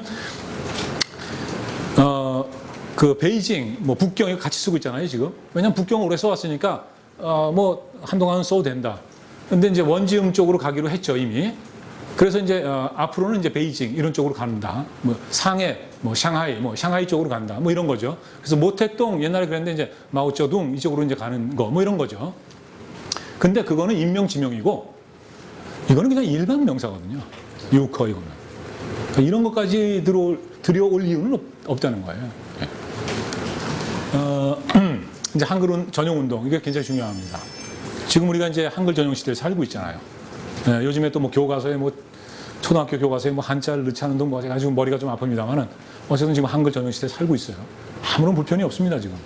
네, 우리가 해방 이후에 이거 한글 전용 해가지고 지금 몇 년 지났죠? 70년 지났나요? 전 세계에서 이 정치의 민주화, 이 산업의 민주화 이런 유일한 나라 이런 얘기도 하잖아요. 근데 그걸 뭘 갖고 이렇습니까? 사람들은 보통 그러죠. 한강의 기적이다. 저는 한강의 기적이라고 얘기 안 합니다. 한글의 기적이다. 한글의 기적이에요. 한글 명칭의 탄생부터 이제 좀 말씀드릴게요. 1910년에 이제 나라 이뤘어요. 이제 그러다 보니까 이제 국어, 국문 이런 말 못 써요. 국문 못 써요. 글자에 대해서. 이런 상황에서 한글이라는 이름이 탄생했다. 야, 그럼 저것도 일본 사람들이 준 건가, 우리한테? 일본 사람들한테 우리한테 선물한 거예요? 네. 뭐 식민지 근대화론 이런 거 얘기하는 분들은 그런 식으로 또 얘기하잖아요. 한글도 일본 사람들이 준 거네, 그러면? 선물을 했구나, 우리한테. 그거 아니고요. 자, 한글이라는 이름은 누가 지었는가? 이게 이제 설이 좀 분분해요. 뭐냐 하면, 주시경 선생님이 지었다는 분이 계시고, 최남선 선생님이 지었다. 갑자기 좀 불편하네요. 아무튼, 예. 이런 얘기가 있어요. 근데 이제 고영근 선생께서는, 처음에 이제 그 제국신문을 만든 그 옥파 이종일이라는 선생이 계신데, 이종일 선생 비망록에 제국신문을 만들 때, 그럼 글은 한글로 합시다. 이런 게 있었다는 거예요. 그래서, 그때 이제 한글이라는 이름이 등장을 했는데, 그게 이제 알려지지 않았다는 거죠. 알려지질 않았다. 그리고 그 후에 이제 주시경 선생이 중심이 돼가지고 그 제자들 사이에서 이제 이 한글 명칭이 이제 보급됐다. 이렇게 말씀하시는 거고. 근데 이제 이몽빈 선생이라고 있어요. 이분은 이제 이 고영근 선생하고 이제 갑론을박 하셨어요. 이걸로. 옥파 그 비망록은 그 나중 사람들이 그 비망록을 쓸 때, 이미 그때는 한글이란 말이, 보급이 돼 있었기 때문에, 알고 있었기 때문에 그 말을 시기적으로 안 맞는데 거기다 집어넣었다는 거죠. 그러니까 무슨 얘기인지 아시겠어요? 설명이 좀 부족한가? 무슨 얘기인지 아시겠어요? 그러니까 그 조선시대에 예를 들면 그 춘향이 집에 거기 베란다가 있었다. 이를테면 그거, 왜냐면 우리가 베란다를 아니까. 근데 그 당시에는 베란다란 말 안 썼잖아요. 그러니까 그런 식이라는 거예요. 그래가지고, 그 옥파 선생이 옥파 이성희 선생이 그 한글을 했다. 이거는 사실, 타당성이 없다. 그런 얘기를 하시는 거고. 그러면서 이몽민 선생은 이제 최남선이 장명을 했다고 주장을 하시는 겁니다. 최남선이. 그러니까 이제 최남선은 나이가 1890년생인가 그래요. 젊어요. 그 1910년인가 11년에 그 조선 광문에 만들었잖아요. 그리고 신문관 만들고 우리 고전 뭐 막 펴내기 시작하고. 근데 그때 이제 주시경 선생과 같이 일했거든요. 주시경 선생도 거기 가서 일을 했었죠. 왜냐하면 사전 만드는 작업이 있었기 때문에. 근데 같이 일을 하다 보면은 얘기는 왔다 갔다 할 수 있어요. 그죠? 네. 근데 나이 차이가 한 14년 되잖아요. 그죠? 주시경 선생이 이제 14년이 위이시고, 최남선은 이제 20살밖에 안 됐고, 21살. 같이 만나서 뭐 얘기를 한다 하더라도. 그러면은, 이몽빈 선생 주장이 맞다면은 이제 어느 날 최남선 선생이 그런 거겠죠. 아, 그러면요. 우리 이제 국문이란 말 못 쓰니까 한글로 하면 어떨까요? 이렇게 얘기했겠죠. 그럼 이제 주시경 선생이, 그거 좋네. 뭐 이렇게 되셨겠죠. 뭐 이렇게 추측은 할 수 있지만 아무도 뭐 현장을 본 사람이 없잖아요. 아무도 현장을 본 사람이 없어요. 근데 이제 저는 뭐 누가 장명하고, 물론 이거를 밝혀낼 수 있다면 좋겠지만, 속이 시원하겠지만, 뭐 그게 중요한 거 아니고, 저는 이제 우리 글자 이름, 훈민정음, 뭐 언문, 암클 뭐 이렇게 해둔 거를 이제 한글로 쓰고 있잖아요, 그냥. 이게 그러면 어떻게 정착이 됐느냐? 아까 이름 나왔었지만은 그 배달 말글 모듬에서 한글 모르고 하잖아요. 네, 뭐 그 앞에 이제 한글 모듬을 얘기하는 분들도 계세요. 어쨌든 배달 말글을 한글로 바꾼 거예요, 거기서. 이건 배달 말글이니까 우리 민족의 말글이니까 이거 한글로 바꾸자 이렇게 된 건데, 여기서 또 한글로 왜 바꿨느냐 그러면은 그 한자라는 게 뭐 한나라, 그러니까 우리 역사적으로 볼 때 이제 우리 한민족이라고 얘기하지 않습니까? 이제 거기에서 이제 뭐 이렇게 따왔을 수도 있다 뭐 이런 말씀들도 하시고 그러죠. 예. 근데 이제 최원배 선생이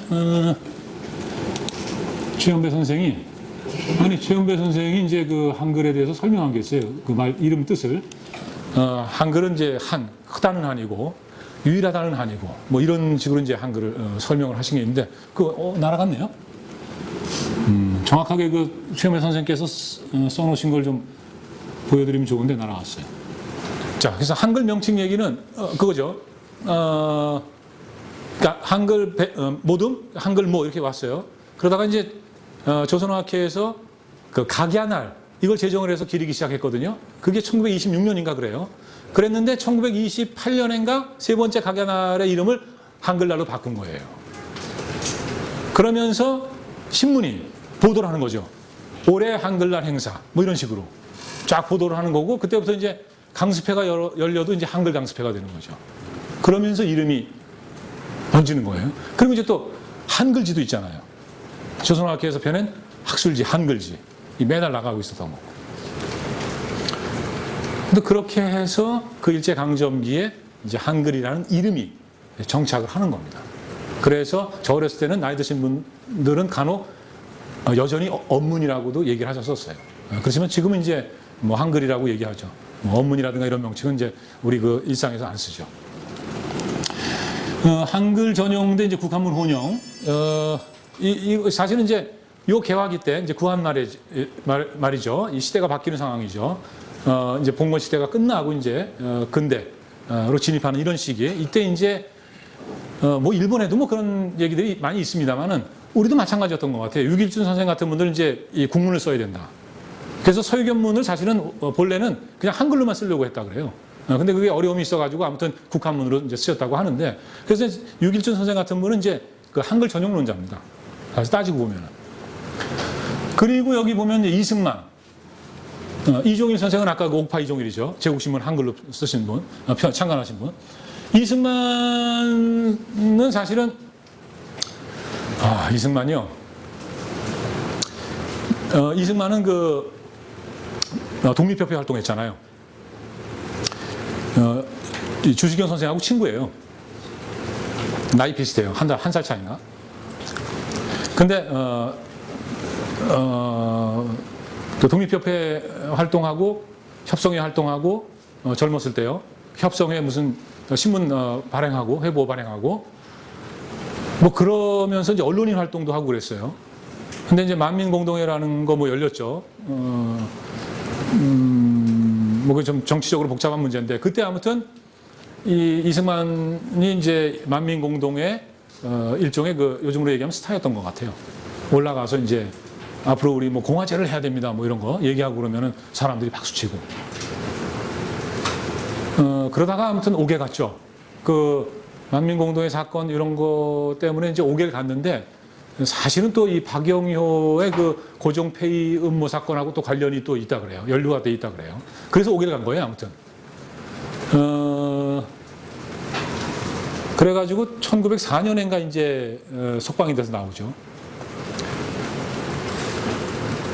근데 이분이 아무튼 그 언론인으로 활동할 때 국문을 써야 된다, 우리는. 이제 한자 배우면 안 된다. 이런 주장을 굉장히 강력하게 했어요. 한자 배우는데 10년씩 시간 들여가지고 그럼 10년 허송 세월하고 당장 우리가 필요한 건 지식과 기술인데 이거 언제 습득하냐. 한글 이거 일주일이면 배우고 그 다음에 우리 지식 습득할 수 있다. 뭐 이런 주장을 하신 거예요. 그래서 이승만 대통령을 이제 한글 운동가 이렇게 평가하는 분도 계십니다. 후대 이제 연구자 가운데. 근데 요 시기까지는 좀 뭐라 그럴까 좀 반짝반짝 했던 것 같아요. 제가 느끼기에도. 저는 이제 이승만을 연구하지는 않았습니다만은 하다 보니까 이승만이 많이 등장을 해요. 이 한글 운동을 공부하다 보니까. 그래서 이제 책을 좀 보긴 봤는데요. 근데 이승만은 이 서양 선교사들하고 친했거든요. 신학문 배우면서 선교사들하고 친했고, 선교사들은 이제 이승만을 제목으로 봤어요. 그러니까 이 조선의 기독교를 전파하는데 사역자가 될 제목으로 본 거예요. 그래서 이승만을 전폭적으로 밀어줍니다. 그래서 이승만이 감옥에서 나와가지고 1904년 말인가 감옥에서 나와가지고 미국 가잖아요. 그때 뭐 고종의 무슨 뭐 전갈 뭐 이런 거 뭐 그런 얘기도 있는데 어쨌든 미국 가요. 근데 미국 가가지고 뭐 했냐면은 주로 이제 교회 다니면서 강연한 거예요. 그리고 이제 워싱턴 대학인가 뭐 어디 입학했고, 거기 금방 졸업해요. 근데 기간은 모르죠. 아무튼 금방 졸업해요. 1904년에 갔는데 가가지고는 입학이 5년에 했나? 아무튼 뭐 근데 워싱턴 대학 들어갔다가 그 다음에 하버드로 가는구나. 하버드로 가요, 석사. 그 다음에 프린스턴으로 가나, 박사를. 근데 그렇게 해서 가는데 1910년에 졸업을 하나? 아무튼 무지하게 빨리 끝나요, 뭐가. 뭐가 많이 끝났는데 이승만은 그 거래를 잘했다 그래요. 그러니까 딱 간단하게 하나만 말씀드리면, 석사학위가 없는 상태에서 프린스턴 가가지고 내가 여기서 박사학위 받아야 되니까 석사학위를 날 줘라. 이런 거래를 했다고 해요. 근데 이거 이제 저 상명대 학교에 계시는 그 주진호 교수가 이거 자료를 찾으신 것 같은데, 그 백년 전쟁이라는 있죠, 그 다큐멘터리. 그거 보시면 아주 얘기 상세하게 나와요. 그러니까 궁금하신 분은 그거 한번 보세요. 보세요. 그리고 이제 저는 이제 그런 걸 느꼈어요. 이승만이 1910년 이후에, 그러니까 일제 병합된 이후에 잠깐 들어왔다 나가요. 한 1년을 못 살고 나가, 1년, 뭐 1년인지 1년 반인지 아무튼 뭐 그러다가 나가요, 다시. 여기 와서 잠깐 뭐 교회 쪽에서 활동하다가. 근데 저는 이제 그런 생각이 들더라고요.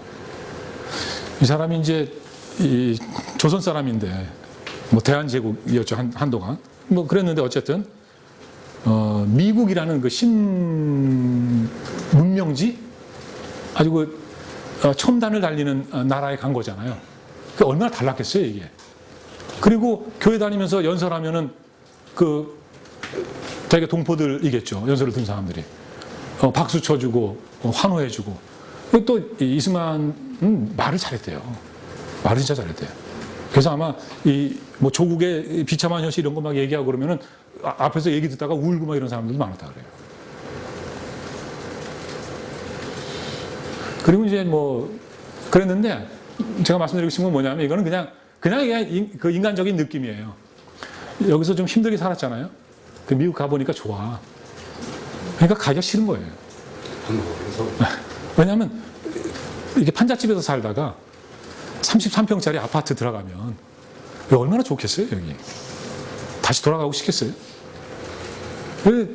이승만은 그쪽에서 외교 독립운동, 뭐 외교 노선이죠. 줄곧 주장한 게. 그랬잖아요. 이쪽은 무장투쟁이잖아요. 중국 만주 이쪽은. 여기는 목숨 걸고 싸우는 거고 산속에 집이 있어요? 뭐가 있어요? 침대도 하나 없었을 텐데. 풍찬 노숙으로 싸우는 거고. 여기는 그냥 교회 다니면서 연설하고 미국 대통령한테 편지 쓰고 뭐 이런 거잖아요. 그런데 아무튼 이 당시에는 국문론자였어요. 한글 전용. 근데 이제 중요한 게 뭐냐면 이 한글 전용론자들의 주장은 한자는 문명 개화에 맞지 않는 글자이므로 한글로서 국민을 계몽하고 문명의 발달을 도모해야 한다. 문자가 민중을 지배하는 시대가 아닌 민중이 문자의 주인인 시대를 열어야 한다는 거였어요. 그래서 이제 10월에 한자 폐지 실행회 발기 준비회 해서 이제 이거 결성하고 그리고 이제 한자 폐지합시다 이렇게 이제 군정청 이제 건의를 한다는 거죠. 했죠. 그래가지고는 결과적으로 1945년 12월 8일에 조선교육심의회 전체 회의에서 한자 폐지안이 가결된 겁니다. 그래서 초등등 교육에서 원칙적으로 한글을 쓰고 한자는 안 쓰기로 함. 이거 단서가 좀 걸려 있죠. 이게 단서가. 이렇게 해서 이제 교과서에서 한자가 없어지는 거예요. 그렇게 해서. 근데 이제 조윤재, 현상윤 이런 분들은 이제 한자 폐지 반대했죠. 한자 전폐로 문화의 표현력이 저하될 거다. 한자로 된 문화유산을 기초로 하지 않고 신문화 건설을 상상할 수 없다. 그러니까 한자 없이는 우리가 신문화 건설을 못 한다는 거예요. 근데 했잖아요, 지금. 하지 않았어요? 한자 전폐하면 문화에 혼란이 온다. 조선의 문화는 한자를 토대로 하고 있다. 이런 거예요. 국수주의 운동을 경계해야 한다. 국수주의. 이게 과연 이제 뭐 지나친 국수주의, 우리 가끔 얘기를 하는데 이게 과연 국수주의냐? 한글을 쓰자는 게.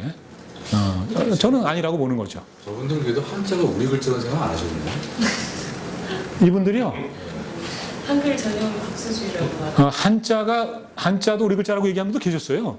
왜냐하면 이미 우리가 삼국시대까지 가야 되겠죠. 멀리 가면 고조선까지 갈 수 있겠지만 그때부터 써왔기 때문에 이건 이미 우리 글자다. 이걸 왜 다른 나라 글자라 중국 글자라고 얘기하느냐. 그런 얘기 하시는 분들 많이 계시죠. 지금도 그런 얘기 하시는 분 계시잖아요. 만들었다고 그러고. 근데 이제 이 당시에 이제 이렇게 논쟁이 있잖아요. 한글 전용하자. 안 된다. 한자 폐지할 수 없다. 이런 분들 논쟁이 있을 때 이제 이 한글학회에 계신 분들, 조선학회에 계신 분들 이렇게 한글지를 통해서 막 글을 쓰고 뭐 신문에도 글을 쓰고 뭐 이러면서 이제 이 한글 전용을 해야 되는 그 필요성을 자꾸 알리는 거죠. 그런 작업들을 열심히 하신 거죠. 정태진 선생 한자 안 쓰기 문제를 조그만 소책자로 펴내죠. 자기 이제 견해를 밝히는 거예요. 최원배 선생도 글자 혁명 이걸 딱 써내면서 이제 한자 폐지 문제하고 가로쓰기 문제 이 두 가지를 담는 거죠. 그러면서 아주 적극적으로 하잖아요. 적극적으로 이제 한글 시대를 열어야 된다. 그분들 생각이 그거였다고 생각합니다. 그래서 굉장히 적극적으로 해요. 그 이제 민중들도 찬성했다. 해방 후 문맹률이 78%. 근데 이제 이 문맹에서 벗어나는 거는 우리가 이제 쉬운 글자 한글을 써야 된다. 뭐 이렇게 되는 거죠, 얘기가. 조윤재 선생이 이제 이렇게 좀 반대를 좀 했어요. 이런 책을 내면서 여기다가 이제 한 장을 한자 문제, 폐지 문제, 뭐 이런 거에 대해서 쓰면서 반대를 막 하고 그러죠. 근데 이제, 그때는 조선어학회가 사실은 이 전국을 주도하고 있었어요. 예. 이제 글자혁명하고 최영배 선생이 쓰신 책이죠. 근데 이것도 이 안에 이제 가로쓰기 글자혁명이잖아요. 요거. 이거 읽기 어렵죠? 이거 좀 읽기가 어려워. 저도 이게 뭔가 했어요. 누가 낙서했나 했어요, 처음에. 누가 왜 낙서했지? 근데 이게 글자라고 쓰신 거예요. 글자의 혁명. 이게 이제 가로쓰기로 쓰신 거죠. 요거 치읓자 같잖아요, 요거. 그죠? 최. 현. 네, 이렇게. 근데 이제 최현배 선생이 이제 아마 그러셨던 것 같아요. 이 가로쓰기를 하는데 이걸 실제 실용하고 보급시키려면 좀 영어처럼 이렇게 좀 필기체가 돼야 되지 않느냐. 뭐 그래서 이제 그쪽으로 연구를 많이 하신 것 같아요. 최현배 선생은. 가독서에 못 떨어진다. 감옥소에서 그 완성했다 그래요. 네, 그 얘기들 하세요. 감옥소에 들어가면 할 일이 없잖아요. 그래서 이제 그 해방 전국에서 조선어학회가 이제 막 그 한글 전용 운동을 하잖아요. 그러면서 이제 민중들이 이제 거기 호응을 하고 실제 이제 학교 교과서에서 이제 한글로 이제 공부를 하고 한자가 없어지고. 근데 이제 국회에서 이 권태희 의원인데요. 경북 김천서 당선이 됐어요. 무소속 권태희. 헌법을 한글로 써서 공포해달라는 긴급동의안을 내는 거예요. 이게 언제냐면 7월 16일. 그런데 우리 헌법 공포 언제 했죠? 17일 했잖아요. 그죠? 국회의장 이승만은 후에 국문 헌법을 만들겠다고 답변하였다. 좋은 의견입니다. 차차 검토해서 만들겠습니다. 16일과 17일 각 신문은 국문으로도 헌법을 만들었다. 국문 헌법에도 서명을 했다. 이렇게 보도를 했어요. 근데 다들 그렇게 알고 계세요. 그러면 그때 공포식 할 때 국한문본도 있고 국문본도 따로 있었나? 근데 저는 사실은 이거 아니라고 생각해요. 하룻밤 사이에 누가 만들어요? 가능할까요? 근데 제가 이거 사실은 자료를 막 찾았는데 없다는 자료도 없고 있다는 자료도 없어요. 그래가지고 이게 심증은 가나 확실한 물증이 없어가지고 제가 저걸 뺐죠, 저 얘기를. 근데 저는 지금도 이거 없었다고 생각해요. 왜냐하면 그 헌법을 번역을 해야 되잖아, 한글로. 국한문으로 된 걸. 번역, 그 하룻밤 누가 해요, 이걸? 권태희 의원이 했나? 아무튼 뭐 그런 얘기. 그냥 제 추론이에요, 그냥. 뭐 하실 말씀 있어요? 북한문 혼용이면은 옛날 신문 같은 거 씹으니까 한글로 이렇게 옮기는 건 되게 간단한 일 아닌가요? 한글로 옮기는 게 아주 간단하다. 대한민국은 민주공화국이다. 여기서 대한민국의 한자고 민주공화국의 한자일 거예요. 그런 식으로 옮기면 간단할 수 있죠. 그렇게 하지 않았어요? 한자 변환만 하면 되니까. 그렇게 해서 그럼 하룻밤 사이에 만들었을 거다? 잠깐만. 갑자기. 잠깐만, 계속 보세요. 2시간이면 만들어요? 네. 2시간에 만들 수 있나? 회기 한 30초밖에 안 되는데 헌법이. 뭐 성공은 10년 그래요? 2시간이면 만들어요? 될 거라고 보는데. 근데 아무튼 번역을 하신다 그러니까 네. 뭔가 그 당시에 그 북한문 혼용이 지금 우리가 알고 있는 북한문 혼용과 다른 건가? 완전히 다른 건가? 그러면 조사 어미 이거 말고 그 문의 어떤 글의 그 순서 자체, 어순 자체가 달랐던 건가요? 그렇진 않죠. 그러니까 이제 이건범 대표님 의견은 만들 수도 있다 이거잖아요, 그죠? 하룻밤 사이에. 헌법의 국가문 혼용이라는 게 지금의 틀과 그렇게 심하게 다르지 않은 거죠. 네, 심하게 다르지 않을 거예요. 네. 그래서 그 음차한 것만 한글로 바꾸면 된다. 되는데 그 일이 그렇게 어렵다고 얘기를 하시니까 제가 이해가 잘 안 돼서 질문을 드린 거예요. 근데 아무튼 이게 기록, 남아 있는 기록을 갖고 이제 이게 추론을 할 수밖에 없는데 이제 국회 이제 회의록에 이런 게 나와 있는 거고요. 근데 이제 이게 신문 기자를 통해서 보도가 되는데 헌법을 만들었다. 그러니까 만들었다는 얘기는 사실은 없어요. 이 신문 기자가 보도하기 전에는. 근데 아무튼 대개 기사들이 그런 식으로 기사들이 그렇게 되어 있습니다. 그래서 제가 의문을 좀 가졌던 건데 이 순한글 헌법을 우리가 갖게 된 거는 한참 뒤라 그래요. 한참 뒤. 지금도 헌법은 국가문 혼용입니다. 근데 순한글 헌법이 따로 있어요. 그 완전히 번역한 게. 그러니까 제가 아까도 번역이라고 말씀드렸는데 완전 번역. 예. 그거는 굉장히 나중이에요. 한상범 교수님인가요? 법대. 예, 아마. 한상범 교수님 맞아요. 네네네네. 그 일을 하셨던 것 같은데, 예. 근데 아무튼 한참 후에요. 예, 제가 지금 시기는 지금 기억을 못 하겠는데요. 그리고 요거 또 하나 더 말씀드리죠. 이렇게 해서 아무튼 이제 뭐 국한문 헌법과 함께 이제 뭐 국문헌법이 있었다 뭐 이런 얘기예요. 이런 얘기가 나온 거고 이런 분위기가 형성이 되는 거죠. 9월 29일에 권태희 외 138명이 이제 또 한글 전용에 관한 법률안 이걸 내는 거예요. 그리고 이게 이제 본회의에서 뭐 심의하고 어쩌고 해서 이제 되잖아요. 되는데 근데 이제 권태희 의원은 사실은요 이분이 목사하셨다 그래요 한때. 그리고 이제 해방 이후에는 김천 중학교인가 뭐 고등학교인가 중학교였을 거예요. 거기 교장 선생님을 했다 그래요. 그러다가 이제 무소속으로 출마해가지고 당선되신 건데 그러니까 이제 한글 좋아하셨겠죠. 기독교 쪽에 목사하셨고 뭐 그랬을 거예요. 근데 사실은 이게 그 이상의 무슨 기록이 없어요. 왜 이분이 이런 걸 발의를 했는지, 왜 이걸 국회에서 했는지. 저는 사실은 그 조선어학회 쪽하고 이게 뭔가 교감이 있지 않았을까. 지금도 만나잖아요, 그죠? 옛날에도 만났을 텐데 실제로 또 만나고요. 예, 이런 거 됐을 때 고맙다고 만난다고요, 국회의원들. 만나서 그 학회분들하고 뭐 이렇게 인사도 하고 그런다고요. 근데 이제 권태희라는 분이 이분이 한국 전쟁 때 그 뭐 어떤 기록은 납북으로 돼 있는데 제가 볼 때는 월북하신 것 같아요.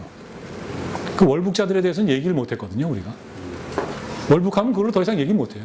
왜냐면 월북 사람들한테서 뭐 얘기하고 그러면 너도 관계 있는 거 아니야? 뭐 이런 식이 되는 그런 분위기가 오랫동안 우리 사회에 지속되어 있었기 때문에 그러니까 그래서 제가 볼 때는 그 당시 이런 기록들에서 제가 생각할 때는 조선학회나 한글학회에 계신 분들이 권태희 의원에 대해서 뭐라고 좀 쓴 게 있을 수 있을 텐데 뭐 근데 전혀 찾을 수가 없었어요. 뭔가 교감은 있었을 거라고 저는 생각을 해요. 권태희 의원이 이거 한글 전용하는데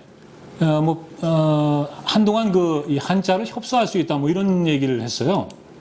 그런데 잠깐만요. 예. 협소할 수 있다 그랬어요. 한동안. 그러니까 대한민국의 공용문서는 한글로 쓴다. 다만 필요할 때 한자를 협소할 수 있다. 근데 협소라는 거는 뭐 이런 식으로 쓰는 거라 그래요.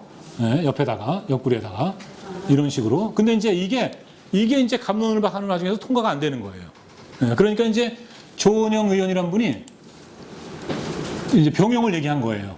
근데 병용을 얘기했는데 원래 병용이라는 건 요거거든요. 요거 우리가 생각할 때 대한민국은 이렇게 괄호 안에다가 넣고 뭐 민주공화국이다 이렇게 쓰는 거 병용으로 생각하는데 이분은 그 국회에서 갑론을막 할 때 설명 어떻게 했냐면 섞어서 쓸 수도 있고 괄호 짓고 쓸 수도 있고 옆에 다 할 수도 있다. 이건 뭐 그냥 온갖 방법을 동원해서 다 쓸 수 있다는 거예요. 그래서 이제 세 가지죠. 섞어 쓰는 거 호은용 이거 한자 쓰고 그냥 이렇게 요거 옆에 다는 거 요거 이제 권태희 의원하고 같은 거죠. 대한민국하고 요 밑에다가 쓰는 거 이런 거 이게 이제 통과가 된 거예요. 그러니까 이제 반대하는 사람들이 생각할 때 저렇게 하면은 한자 당장 안 쓰는 게 아니잖아 뭐 이런 식이 된 거죠. 한자 쓸 수 있네. 예, 이렇게 돼가지고 통과가 된 거죠. 근데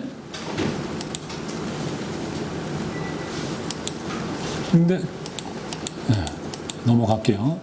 그래서 이제 한글 전용에 관한 법률 제6호죠. 대한민국 법률 제6호 해서 48년 10월 9일에 제정이 되고 대한민국의 공용문서는 한글로 쓴다. 다만 이게 문제예요, 사실은. 얼마 동안 필요한 때에는 한자를 병용할 수 있다. 권태희 안을 받아들여 가지고 이렇게 만든 건데요. 다만 얼마 동안이에요? 얼마 동안이에요?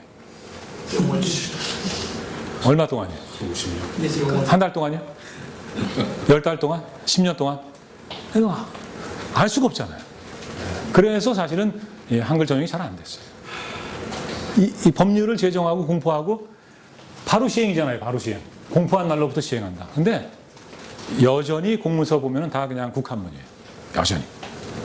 그렇지만 이제 제가 한 가지 이제 짚고 말씀드리고 싶은 건 이 시기에 새 사회를 건설하는 이 시기에 학회에서 한글 전용 운동을 하고 국회에서 이런 토의가 있었고 결국은 한글 전용에 관한 법률이 만들어지고 명목상이라 하더라도 이런 어떤 흐름이 굉장히 중요하다는 거죠. 그거를 이제 학회에서 주도를 했다는 겁니다. 이거는 그냥 얼른 끝낼게요. 이건 그냥 경과 보고처럼 끝내도 될 것 같아요. 예, 왜냐하면 이제 큰 사전 편찬 1929년에 시작했잖아요. 그래서 이제 사전 편찬위원회 조직하고 사전을 왜 만드느냐? 조선민족의 갱생할 첩경은 어쩌고 저쩌고 해서 최선의 방책은 사전을 편성함에 있는 것이다. 그러니까 이분들 이거 얘기했잖아요. 조선민족의 갱생할 첩경, 진모 원료, 낙관호 판사가 얘기야. 여기 있잖아요. 이게. 원래 이게 사전 그 편찬위원회 조직할 때 취지서에 나와 있는 거거든요.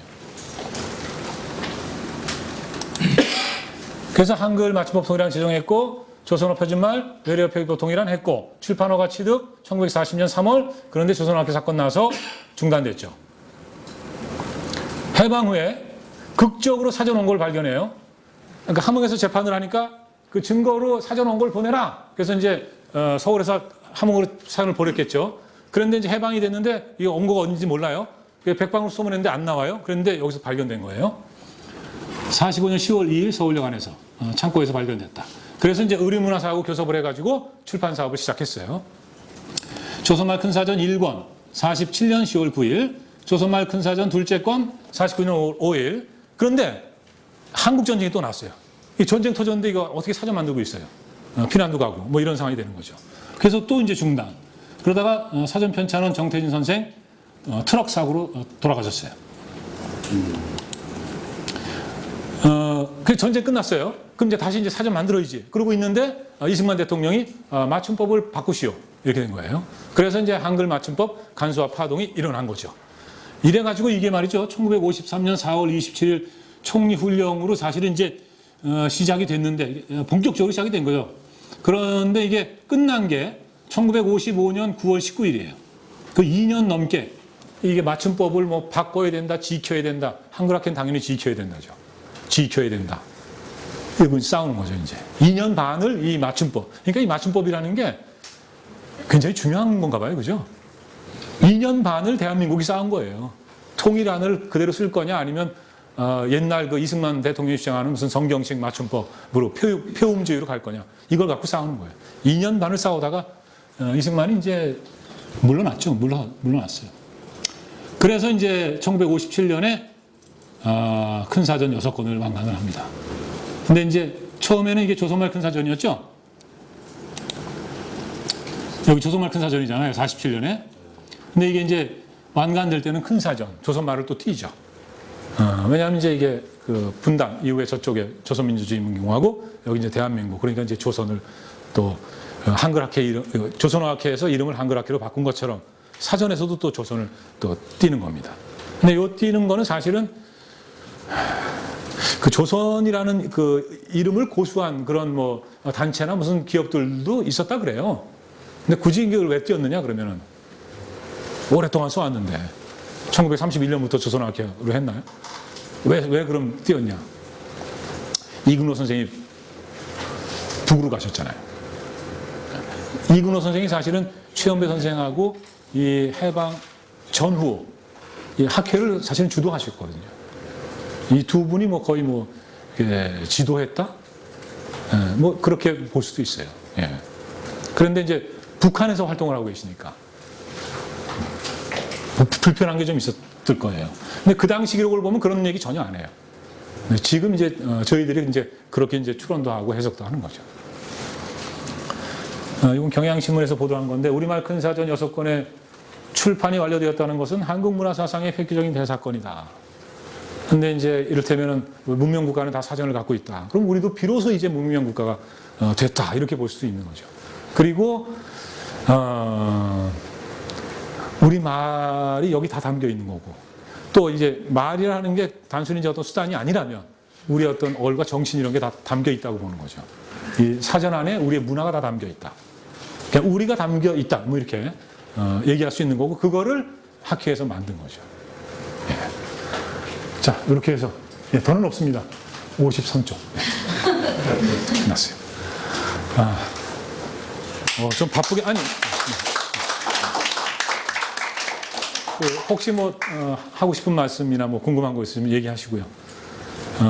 제가 대답을 할 수 있으면 하고요. 아까 그 일본어로 이렇게 소통하는 인구가 22%라고 말씀하셨잖아요. 네.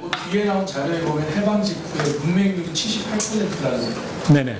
더하면 공교롭게도 100%거든요. 네네. 그러면 문맹이 아닌 사람들은 100% 일본어를 구사했다는 걸로 봐도 되는 거 아닌가요? 그거는 저도 정확하게 뭐라고 말씀드리긴 좀 어려운 것 같아요.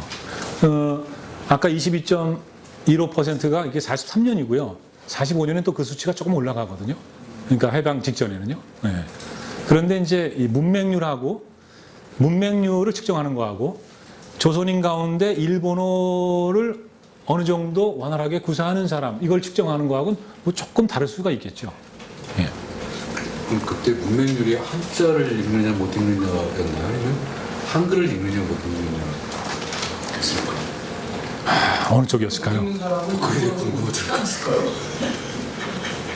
근데 기억이 안 나와. 일제 때 사실은 그 일제가 무슨 동화, 일시동인, 그러니까 이제 내지인과 이 조선인을 차별하지 않겠다 이렇게 했으면서도 사실은 그 취학률이 굉장히 낮았다 그러거든요. 그런 거 보면은 학교를 안 다녔으면 아무것도 못 배웠을 거예요. 그리고 학교를 다녔다면은 해방될 때쯤에는 이제 일본 글자 쓰고 일본어 했겠죠. 네, 그런 상황이었을 거라고 생각합니다, 저는. 학교를 안 다닌 사람은 글을 몰랐을 테고, 학교를 다닌 사람들은 이제 일본어를 하고 일본 글자 쓰고. 예. 근데 그 중에 물론 뭐 한글 아는 사람들도 있었겠죠. 왜냐하면 조선학회가 말씀드린 대로 활동했고, 동아일보, 조선일보가 1940년까지 폐간되기 시점까지는 발행이 됐었고, 또 총독부는 매일신문을 자기네 기관지잖아요. 이거를 동아일보, 조선일보 폐간된 이후에도 계속 발행을 했어요. 왜냐? 일본말 모르는 사람들한테 자기네들 그 정책을 전달해야 되잖아요. 그러니까 자기네 기관지는 폐간을 안 했죠. 한글로 쓰는 거를. 굉장히 어려운 질문을 하시네요. 근데. 제 질문은 어떻지? 예? 굉장히 까다롭죠. 그러니까 저도 그래서 몇 번 그런 걸 봤는데 예. 미 군정청 당시의 문맹률이 몇 %였고 그다음에 뭐 건국 직후에 48년 건국 직후에 뭐 문맹률이 몇 %, 뭐 이런 수치들이 나오는데 네. 이때의 문맹률이라면 한자를 읽을 줄 모르는 건지 한글을 읽을 줄 모르는 건지 그게 밝혀져 있지가 않았어가지고 혹시 국한문을 쓰는 게 사실은 아주 일반적인 상황이지 않았겠어요? 예. 점차 이제 한글로 바뀌어서 한겨레 신문 나온 게 1988년인가요? 예. 그러니까 신문도 이제 한글정신문 나온 건 88년이니까 1988년. 그러니까 이제 이렇게 서서히 바뀌어온 거잖아요. 그러니까 그 당시에는 이제 국한문으로 된 조선어 이거에 대한 문맹률을 측정한 걸로 봐야겠죠. 예. 또 간단한 질문이 예. 안 간단해요. 모르시면은 되게 눈도 안 좋으신 분이 말이죠. 뭘 이렇게 많이 봐요. 그 초등학교 그다음에 중고등학교 그 교과서에 한자 그러니까 한글 한글로 이제 시작했는데 그 다시 이제 그게 저 그 역사를 잘 몰라서 그 논쟁하고 어쩌고 하다 보면 이제 그런 역사를 제가 몰라가지고 1970년에 한글 전형으로 바뀌기 전에 이제 한자 병기를 그러니까 64년부터인가 한자 병기 65년부터인가 한자 병기 했다가 다시 이제 한글 전형으로 바뀌었다. 그 전에는 한글 전형이었었다. 이런 식으로 제가 들었는데 혹시 그런 부분을 파악해 보신 게 있었는지. 그건 저도 잘 몰라요. 다른 분한테 또 네, 죄송해요. 다른 분한테 좀 여쭤봐 주세요.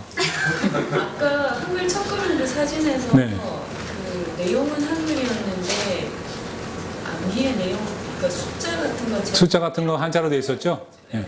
그 한자 폐지한 가결됐을 때도요. 거기 있어요. 그 숫자에 한해서는 한자를 쓸 수 있다. 그리고 이제 정확하게 말씀드리면 이 한글 첫걸음은 그 폐지안 가결되기 이전에 이미 만든 거죠. 이미. 왜냐하면 그 시기가 이게 폐지안 가결한 게 12월 며칠인가 그랬죠. 한글 첫걸음 나온 게 아마 11월인가 뭐 이렇게 될 거예요. 그러니까 이미 미리 만들고 있었던 거고, 근데 이제 조선학교 지도로 그걸 만들고 있었으니까 이미 숫자는 이제 한자로 썼지만 이제 본문 이런 거는 이제 한글로 다 쓰고, 이제 그런 게 또 한자 페이지 이거 할 때 이제 여기 이제 반영이 된 거겠죠. 또 몽땅 다 한글로 하면 안 되지 않느냐 이렇게 또 얘기하는 사람들이 있으니까 그럼 숫자는 한자로 씁시다 뭐 이렇게 좀 약간 타협의 여지를 줬다 그럴까 뭐 이런 게 있을 수 있죠. 네. 그때는 아라비아 숫자를 잘 안 썼죠. 아라비아 숫자를 그때 잘 썼는지 안 썼는지는 저도 그 시절을 안 살아봤기 때문에 참 대답하기가 어렵네요. 네. 혹시 그 말모이 작전이라는 건 들어보셨어요? 말모이는 그 주시경 선생하고 저 김두봉 선생이 제자잖아요. 같이 이제 사전 만들려고 그랬죠. 아니, 그래서 제가 몇 년 전에 신비한 TV 서프라이즈에서 네. 말모이 작전 에피소드를 보여주셨어요. 아, 네네. 아, 저런 일이 있었어? 우리 왜 모르지? 우리말 큰 사전을 위해서 온 나라 사람들이 다 엽서 보내고 네네네. 했다라는 예. 그게 말모이 작전이더라고요. 네네. 근데 그게 사실이 맞는 거예요? 제가 그 서프라이즈라는 프로그램을 못 봤고요. 네. 지금 그 얘기를 다른 분한테 들은 적이 있어요. 네. 들은 적이 있는데 제가 깜짝 놀랐어요. 저 너무 놀랐어요. 예. 근데 제가 프로그램을 안 봤기 때문에 어떻게 프로그램에서 묘사가 됐는지 제가 정확하게 모르잖아요. 그래서 어떻게 말씀드릴 수는 없지만, 정확하게 뭐라고 말씀드릴 수는 없지만은 그 좀 얘기가 좀 드라마틱하죠. 그러면 공부하신 내용 속에 다시 한번 차분하게 얘기해 줘 보세요. 아니, 제가 알고 싶은 구체적으로 엽서를 보냈다는 건 뭐예요? 그 우리말 사전을 이제 만들려고 합니다. 예. 라고 그 사람들이 저기 아름아름으로 다 네네. 표를 낸 거예요. 예. 그래서 전국에 있는 학생이든 네. 사람들이 우리가 예전에 썼던 말, 예. 학교에서 또 하는 말, 우리가 실제로 쓰는 말들을 다 뭐 보낸 거예요. 그래서 그렇게 해서 사전에 이제 어휘를 모아가지고 만들었다. 저는 뭐 그런 기록을 본 적이 없는데 이거는 박용규 박사님한테 여쭤보면 딱 답이 나올 것 같아요. 예. 그 부분은 사실 맞습니다. 그러니까 그 조선학교의 그 선생님들이 그 우리말 사전을 편찬할 때 예. 그 중고등학교의 학생들에게 방학 때 자기 고향에 가서 네네네. 그 사투리말을 예. 적어가지고 숙제를 내주고 막. 그 조선학교의 그 화동 사무실을 보내. 네네네네. 그래서 그 당시 기록을 보면은 그 당시 그 중등 학생이 5천 명이 사실 그 우리말 큰 사전의 어휘를 수집하는데 기여를 한 겁니다. 그러니까 맞네요. 도적적인 우리말 어휘가 수집이 된 겁니다. 아니 말씀을 들으니까 이제 저도 풀리는 것 같아요. 예. 왜냐하면 이제 어휘를 수집하니까 한글지를 통해서도 그걸 말을 보내라고 그런 이제 광고를 했던 것 했어요. 예. 그 말씀을 들으니까 생각이 나네요. 문화사 뭐 어쩌고 저서울역에서 발견됐다라는 그게 아마 거기서 많이 발견됐다라고 그 드라마 타이틀에서 나왔었거든요.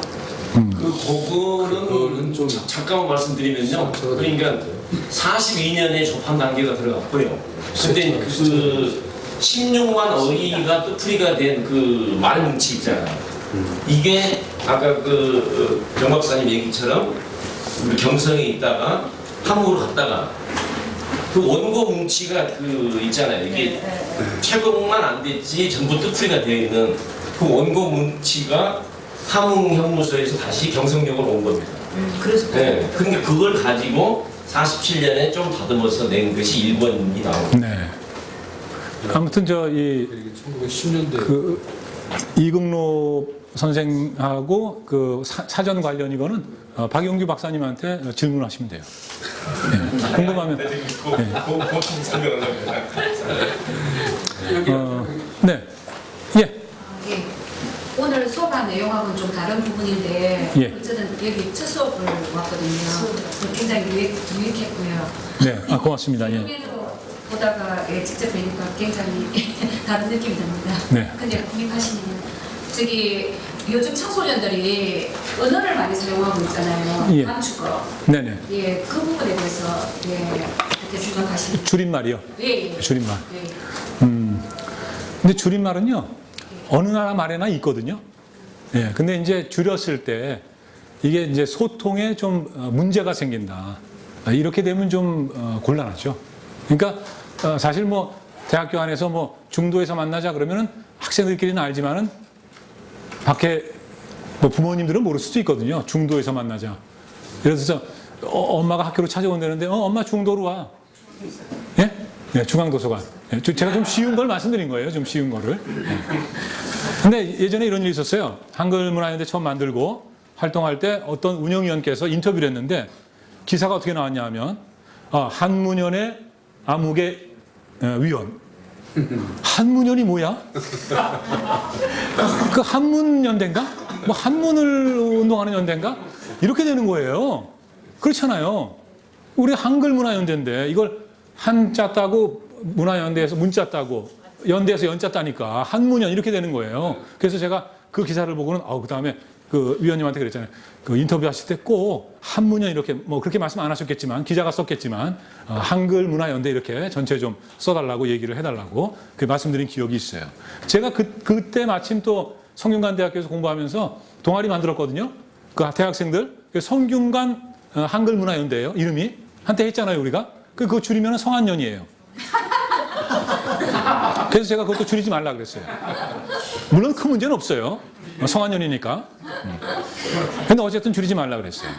그래서 이게 줄임말을 쓰거든요. 그러니까 사실 요즘에 메르스 무섭잖아요. 메르스도 줄임말이거든요. 미들 이스트 이거에서 M 따고 뭐 E 따고 이런 식으로 해서 만드는 거거든요. 그러니까 뭐 유엔도 그렇고 뭐 그런 건데요. 그걸 뭐 하면 안 돼 이렇게 얘기할 수는 없는 것 같아요. 다만 서로 소통하는데 너무 문제가 발생하면 곤란하니까 줄이더라도 좀 잘 줄여야죠. 머리를 좀 써서. 예. 이제 힘드시죠? 앉아 계시는 것도. 그죠? 그럴 것 같아요. 제가 딱 30초의 마무리를 하겠습니다. 오늘 이제 제가 사실은 뭐 공부가 많이 부족하죠. 근데도 아름아름 강좌에서 저를 이제 와서 이거 얘기를 하라 그래서 제가 또 공동대표인데 뭐 하는 일도 없고 하는데 이거 거절할 수가 없잖아요. 그래서 와서 말씀드렸습니다만은 어쨌거나 이제 제가 이제 이 조선학회 활동을 이렇게 연구하면서 느낀 거는 일제강점기에 이광수 같은 사람도 있었잖아요. 조선은 끝이다. 일본하고 같이 살아야 된다. 그런 상황에서 이분들은 민족어를 지키기 위해서 일을 했다는 거죠. 그리고 이분들이 그때 이 민족어 3대 규범을 만들었기 때문에 이미 조선어가 일제강점기인 그런 암흑기에서 이미 근대화가 돼 있었다는 거예요. 이 언어의 근대화가 이미 끝나 있었다는 거죠. 그리고 해방 이후에 이제 이분들이 정말로 일을 할 수 있는 그런 무대를 만나서 이렇게 한글 시대를 여는데 그분들이 이제 헌신한 거죠. 일제 때는 싸우고 또 이제 해방 이후에도 국어 발전, 한글 발전을 위해서 헌신한 거죠. 그러니까 그분들의 그 생각과 삶과 이런 게 틀리지 않았다면은 우리가 그분들의 뜻을 기려야 된다고 생각해요. 뭐 그분들을 숭배하자는 얘기는 아니에요, 저는요. 그분들의 뜻을 기리고 그 뜻의 어떤 소중함, 중요한 가치 이런 건 우리가 좀 우리도 그분들이 지켰던 것처럼 지켜야 되지 않느냐. 그 말씀을 끝으로 드리고 싶습니다. 네, 고맙습니다.